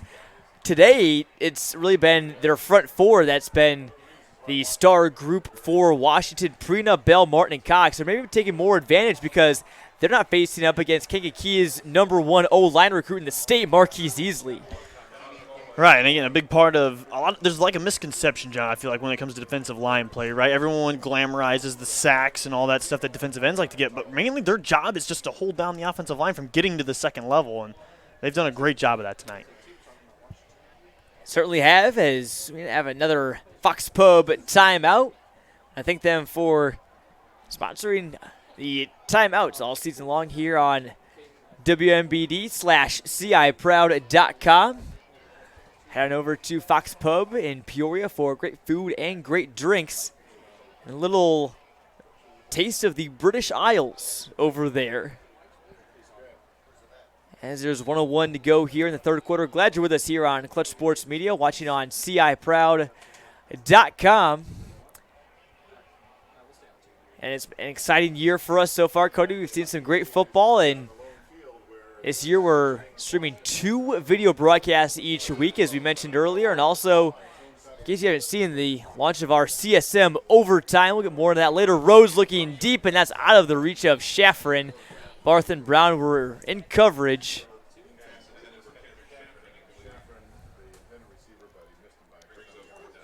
That'll make it 4th and 12 now for the Birds. And just right now, Cody, it's looking like it's not going to be their night. No, and again, it's a tough showing against a team that we all kind of thought coming into the season would be more or less towards the top end of the conference. And this won't, make or break Metamora's season, but again, I'm sure the senior class is thinking, wow, what would it have taken, to come in and finally get these guys, but Petrie's punt may have gotten slightly tipped. It wasn't very far. Down at about the 41 or so yard line, so call it an 18-yard punt, and Washington will set up shop in enemy territory. We'll see what sort of tricks Kanan McQuarrie can pull out of his bag. Rushed for 1,169 yards last year. Had 86 last week. Didn't get official totals from his week 1 game against Caneland. And Cody, we're through the first 2 weeks, almost nearing 3 weeks of action here. Let's take a look at our tail of the tape, where both teams are standing at in terms of points per game. Washington averages 18 a game so far this season. It's going to be bumped up so far, giving up just 16.5. Metamora, they're averaging 32.5 right now, and they've been quieted tonight. They allow a little over 11 per game. And McQuarrie is being pushed back. Didn't get tackled, but his forward progress was stopped, and they got 2nd and medium.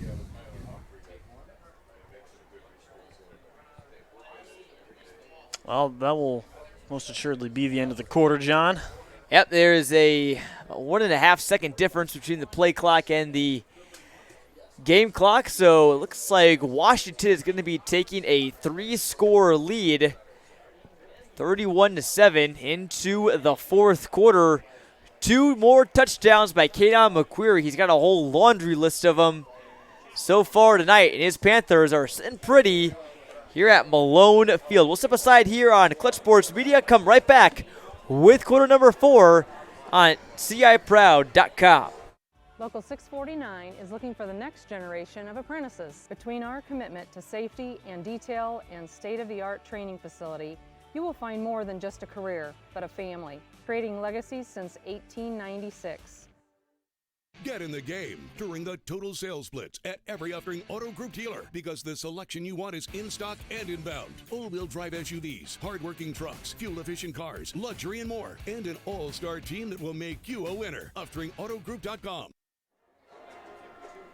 And welcome back to Malone Field here at Metamora. The band trying to get the Metamora sideline pumped up, but so far not a lot to cheer about, at least in the second half for the Redbirds. Again, their only score came back in the second quarter on a nice touchdown run from Nick Rhodes, but other than that, it's been trying to run through a brick wall for Metamora, and so far they haven't had enough momentum to break through it.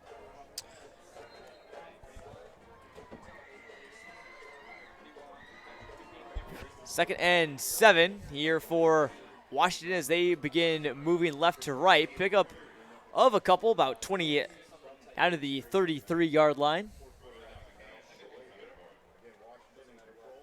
For all of you college football fans out there, Illinois making a slight comeback against Kansas. They're down 37-23 midway through the fourth quarter. Illini barely beat Toledo last week, so they're still working through some early season kinks, in my opinion, at least. Call me crazy, but Kansas ain't losing that game. Brand new jerseys in front of a sold-out crowd at night. First time forever for Kansas. Yeah, no, that ain't happening. And McQuarrie is going to be close to a first down, but not quite. They'll bring up a fourth and short. Score update immediately from Dunlap. They lead 40-0 against Pekin. So they're good. A night full of football where some scores have been unexpected, including this one in Dunlap, Normal Community, and Normal West. How about this, Cody? An HOI action. Leroy is up 34-14 over DMAC. That would be a small division over a large division upset. Well, not only that, but maybe one of the best in that division. Like Leroy, that's a good team that BJ Zalesnik has down there. They brought back a ton of players from last year. They're certainly going to be a team to watch in that division. Elsewhere in the HOI, Eureka is taking down Clinton. That game has gone final 47-28. P&D in Bloomington, 27-20 right now in the fourth quarter. That's going to be a real close game. Two teams that are primed for bounce-back seasons. We'll definitely have plenty to talk about on the podcast episode after this week, John. And I can only kind of imagine what our guy Gavin Russell is feeling tonight, right? Having a kind of a harder game to be at tonight, and then he quickly found out that Illinois was losing and that his East Peoria Raiders were having a tough night too. Oh, I got bad news for Gavin. We just got a confirmation from Bartonville that Limestone has won 13-12. The Rockets end their 15-game losing streak in thrilling fashion over the East Peoria Raiders, who were looking to win 2 games in 2 consecutive seasons for the first time since 2014 and 2015, but the Rockets get a dub. Gotta feel good for head coach Jeff Schmeider and company. It's been a long time coming. Yeah, it's tough, right? I mean, East Peoria's going to have some of that same problem as Urbana had. Obviously not to the extent where they had to, cancel off the varsity program, but, they're still trying to grow the brand there. And from what it sounds like is all that kind of spiraled down in about a 10, 15-second sequence when Limestone went down, scored the touchdown, kicked the onside, and immediately scored another one.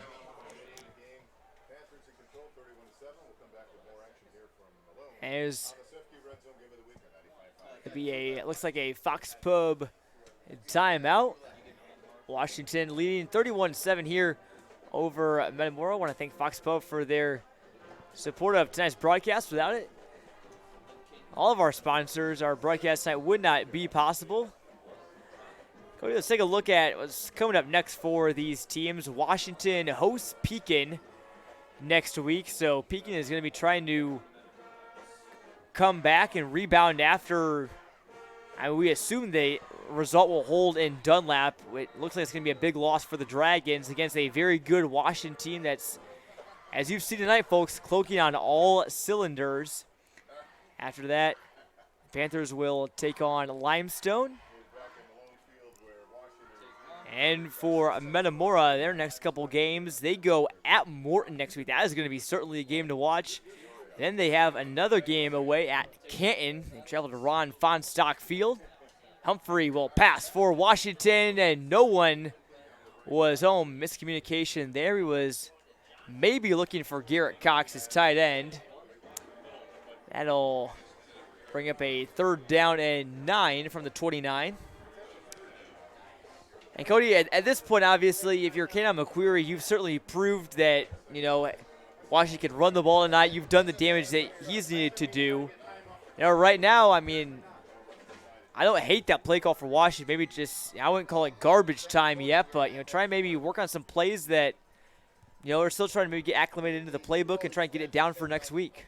Yeah, that's exactly the point, John. It's, obviously not every team that Washington will play, they will be able to line up and hammer the ball home 45 times. But so they got to try and get Humphrey some reps in the air, especially after a week where he wasn't overly impressive in that department. Humphrey throwing a jump ball. Looks like there's a pass interference. Cranford can't believe it.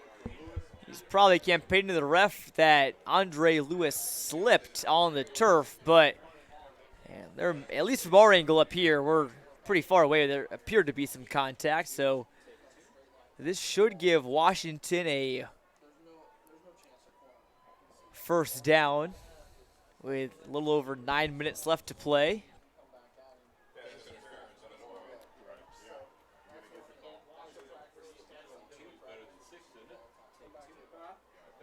All right, a break, Cody, again. And we mentioned CSM overtime earlier, and for some of our viewers who saw the start of our broadcast, maybe saw our promo video for it, but in case you haven't heard about it, a real exciting new product that we've launched this year. It really covers all the bases in terms of high school sports around the area. I want to tell everyone what you get with your subscription.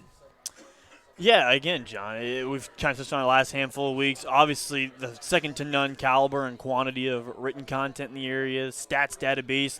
For a lot of sports that maybe get underloved in other publications, great golf compilation so far this year, among other sports, is just short of the end zone. Not to steal your play there, John, but again, broadcasts will remain free. That's the standard here at CSM. But the behind-the-scenes stuff that you get with the written content, you get to be a part of our pick'ems, all this other quality content that you get pretty much not necessarily shoved down your throat, but there's just vast arrays of it. You could spend all school day, wink, wink, for those high school students that are looking for a way to spoil away a class period or two.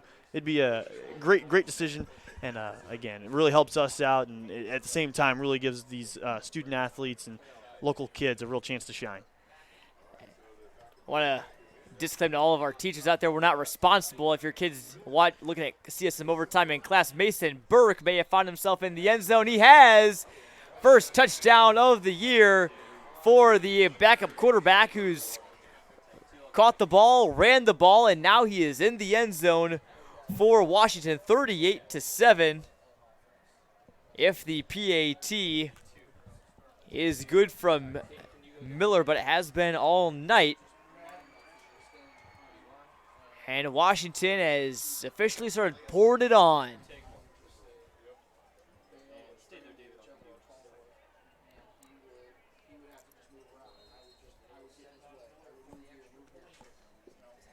And kick is up and good. And ladies and gentlemen, our Cody Roskins next to me is in despair right now. His hometown AHSTW, that's an alphabet soup of a school if I've ever heard it. His alma mater in Iowa is lost in overtime, 21-14. A much closer game than what we're seeing here in Central Illinois tonight. Oh, yeah, John, I just got the notification from family back home to check the score line, and I checked it, and I was like, that can't be right. And they lost 21-14 in overtime. Granted, they played up a couple classes tonight on the road, but I was just a little taken back. I can't remember the last time we lost a regular season game like that.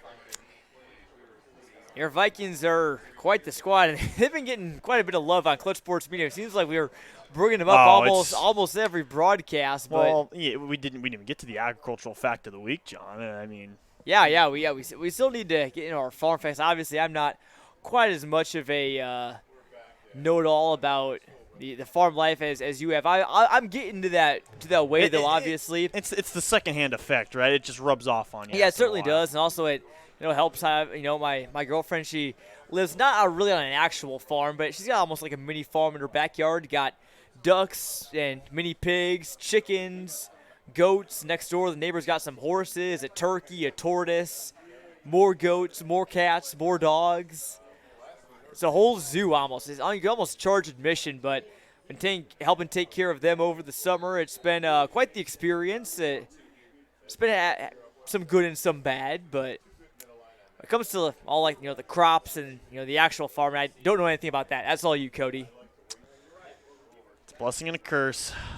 Kick is away. It's a squibber. He picked up at the 20 and knocked down, and Washington has recovered the football. Oh, brother. And the Redbirds, the string of errors continue. It's going to be Panther football at the 30. Well, leaving no doubt. It's tough second half. This is, again, not what we expected, Cody. We're 3 straight weeks. We've come into a game, and it's turned out not the way, we had, expected it to. Week 1, obviously, state-ranked Peoria High, they get blown by Rochester, who's a very good school down in the Central State 8. And last week, obviously, between Kankakee and Washington, we expected a high-flying, offensively powered matchup, and the game finishes 7-3. We expect a close, rivalry matchup here tonight between two schools that have been off to great starts this season. And, well, what do you get? 38-7 midway through the fourth. Washington will try and add more to it. McQuarrie no longer in the backfield. This one given to the fullback, Jace Harlan. And Hunter Reed looks like he'll be getting the Lions' share of Washington's carries. McQuarrie's night is likely through. We'll look at our maybe defensive stats from Washington after the game, Cody, but I was talking to Kenan McQuarrie during practice earlier this week, and I said, hey, there's a chance if you have a good game that you could become the first player to ever win our Player of the Game honors for 2 straight weeks. He said, I don't know about that, but we'll see. I think he's a shoo-in. Yeah, obviously we'll have to see what else happened around the area, but he's definitely one of the front runners. Inside 8 minutes. We can try and get some of our new players on the field for Washington. Ian Nettles, number 7, in at wide receiver. Also looks like Thomas Diederich is in at fullback. Let's see. This is behind center. Looks like Madden Mendoza, number 10, is Washington's new quarterback. So his job for the rest of the night is probably going to be pretty simple. Just hand the ball off and run some clock. But it's good to see these players from Washington get some playing time. Obviously, Washington's got a big team, and Panthers are a squad, Cody, where it's like, you obviously had to put the best players on the field every play, but, just because you're on the field doesn't mean that you're not a good football player, because Washington just has so many of them. They're a deep team. Well, we saw that with Rochester a couple weeks ago. They run almost 20 deep on their offense. They make no ifs, ands, or buts about it. They don't really have a starting 11 on offense. They just have 20 guys they feel like can go and get the job done. It just happens to be the 11 best guys at the time. And this one is given up the middle to Hunter Reed. He's down to the 5-yard line. Or rather, that was Thomas Diederich, the junior running back.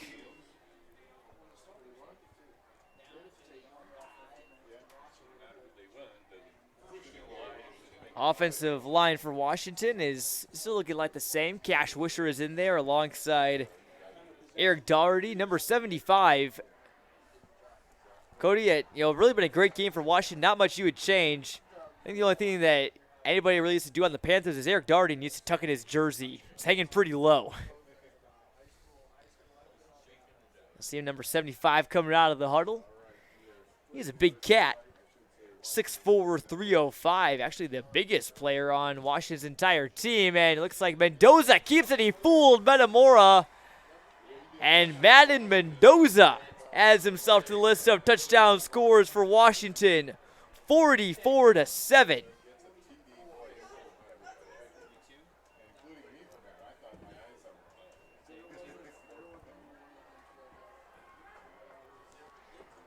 What a night it's been for the Washington rushing attack. All of their touchdowns have came on the ground. That's number 6. And as such, the 6 PAT coming for the Panthers. Snap is good. Hold is good. Kick is through by William Olmstead, the junior kicker and punter. And all smiles on the Washington sideline. And it's 45-7, Cody. This Washington Panther team, after that loss to Kankakee, maybe just a tiny bit of doubt is if they would be able to, be the Mid-Illini favorites. But beating Metamora 38-38 at home, I should say on the road.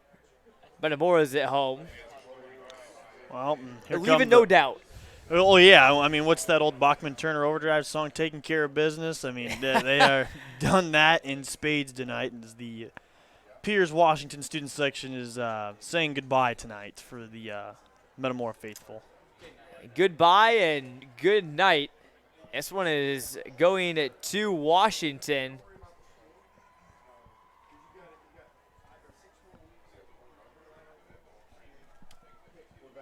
I'm going to go back and look and see the last time that Washington won this big. They won 35-0 back in 2015, so by point margin, they're on track to beat that. Metamora won 40-0 back in 2012.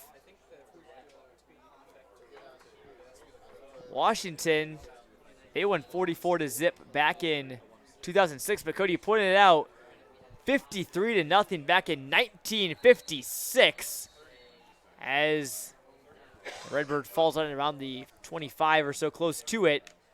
That's the largest margin of victory, I believe, by Washington. The largest for Metamora was back in 2000 where the Redbirds won 70-14.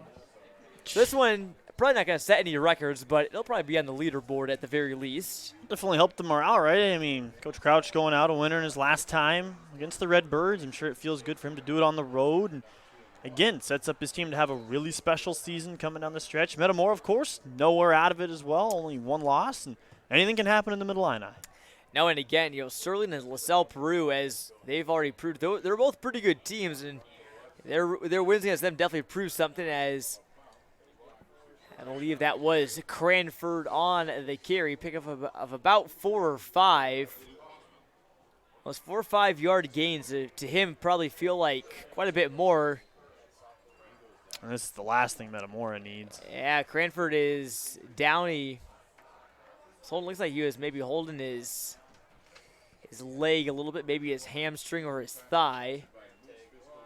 And, in a 38-point game, Cody, that's the risk you run. Obviously, Cranford's been a tough night for him. You want to get him to maybe a big run, but that's what you don't want to see is your lead running back, who's a sophomore, down on the field. Hopefully it's just a cramp, though.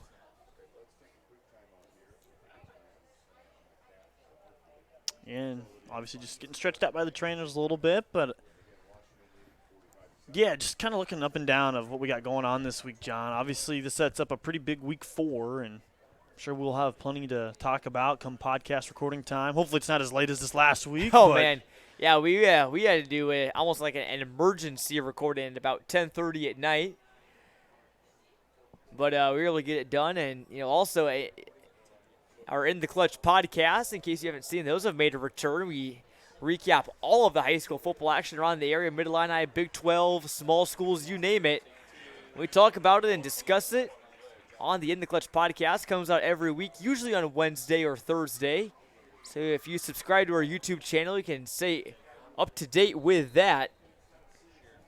And I'm sure we'll be talking quite a bit about this game and Washington's performance, also what Metamora can do better going forward. And handoff results in not too much of a gain. Evan Kyle in the game now for the Redbirds.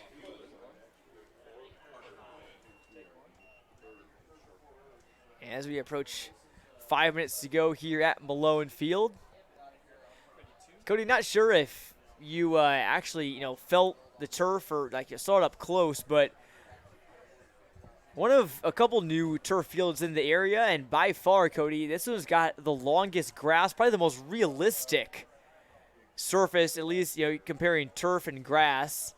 It's very safe here in Metamora. I'm really a big fan of kind of this longer cut that they have. I don't know if you happen to see it at all, if you're a turf enthusiast or not over. I'm a natural grass guy at heart, and so I was a little saddened here that they had taken it out this last year. I get it though. Came down to maintenance. It drains easier. The multi-use aspect of it. It's becoming more and more popular. But yeah, this is beautiful setup. Always nice to come out here.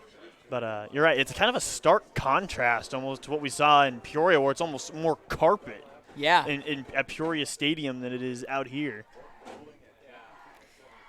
And Peoria Stadium also, obviously, still a safe surface. They got those wood chips in there at Peoria Stadium that they're supposed to help to keep the stadium or keep the field a little bit cooler. They have, the traditional rubber pellets here in Metamora, but I was talking with Metamora AD Jared Grebner, IVC as athletic director Bradley Nichols, and also Peoria High's AD Brian Dunphy about the new changes to the turf fields. I wrote about it on CSM Overtime. You can check that out. Story from a couple weeks ago, but really a main theme around this was, obviously you see it here for football, Friday Night Lights. That's what people mainly think about what using turf fields for, but it really provides a lot more use outside of football, especially for band, for PE classes, for graduations. There's even on the corners of the soccer lines on the field, a little home plate outline painted on the turf, so the baseball and softball teams could take some practice. They can't play any games, so they can practice here on this turf field. Well, on the corner of the end, that's just where the corner kicks are taken for soccer. It's not necessarily for that, but yeah, I'm sure throw some PE half plates out there and have some swings. Handoff goes to Evan Kyle again. And the Washington student section is going crazy about something.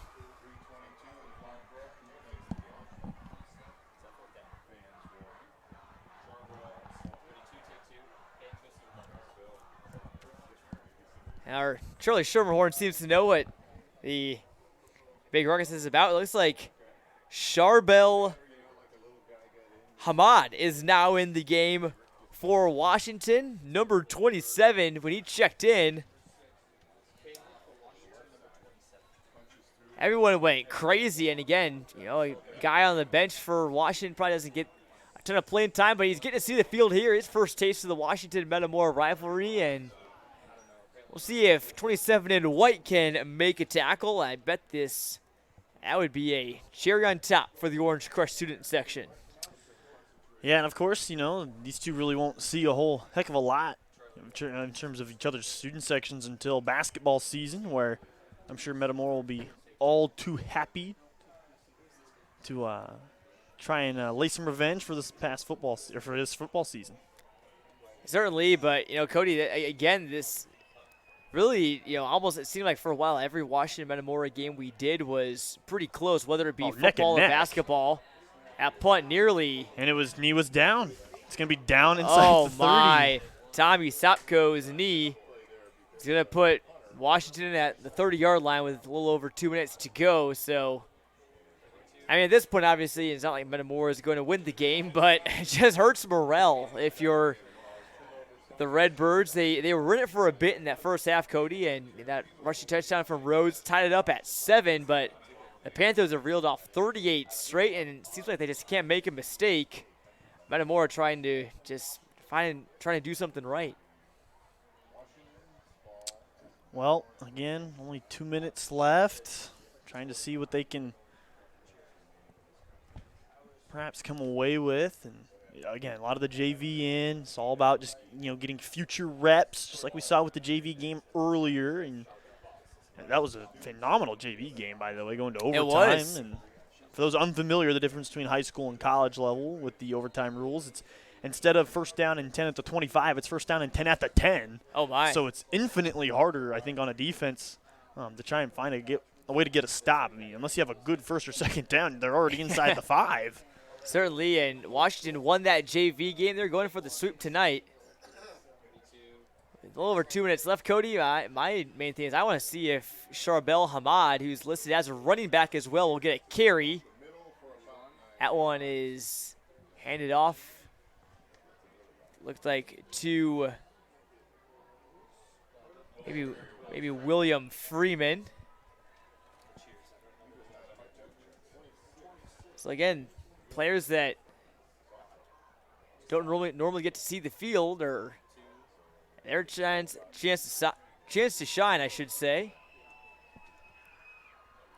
That way when they can tell their grandkids, hey, I carried a ball and our big win against our arch rival got in the books.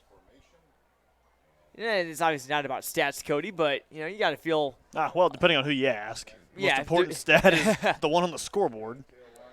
That's the big one that matters, but still feels good to get your name in the book, coming from a guy who was a varsity basketball bench warmer.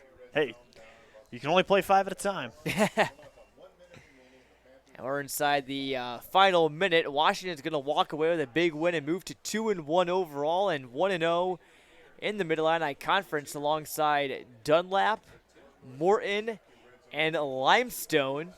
One of the closest game of the night, 13-12. And Madden Mendoza and the Panthers, first down there in victory formation. And this should be the last snap of the game. Play clock down to 5. And that should do it. Washington scores 28 in the second half and throttles the Redbirds on their home field. What a statement win. Amazing play from their defense, Cody.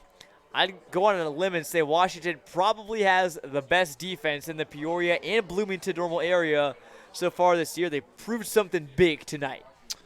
Yeah, I mean, I've yet to see one that I think is as good as this unit is for Washington. And, of course, the old saying is offense wins games, but defense wins championships. And they'll be looking to carry that sentiment moving forward. Of course, they've got a heck of an offense as well. And so only time will tell. Obviously, Dunlap will have a say in this when it's all said and done, and they'll see them in roughly week 7. Obviously, Metamora not out of it. It's just one loss, but Washington definitely on the front foot. And, of course, all eyes continue to be on that Washington-Dunlap game if everything were to hold serve. Certainly, we'll talk more about that and about the rest of the season coming up. We'll recap everything here from Malone Field. Real quick, we'll step aside for a word from our sponsors and come back and wrap things up from Malone Field in Metamora.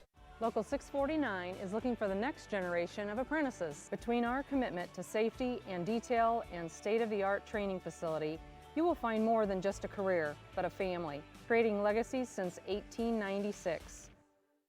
Get in the game during the total sales blitz at every Uttering Auto Group dealer because the selection you want is in stock and inbound. All-wheel drive SUVs, hard-working trucks, fuel-efficient cars, luxury, and more. And an all-star team that will make you a winner. UtteringAutoGroup.com.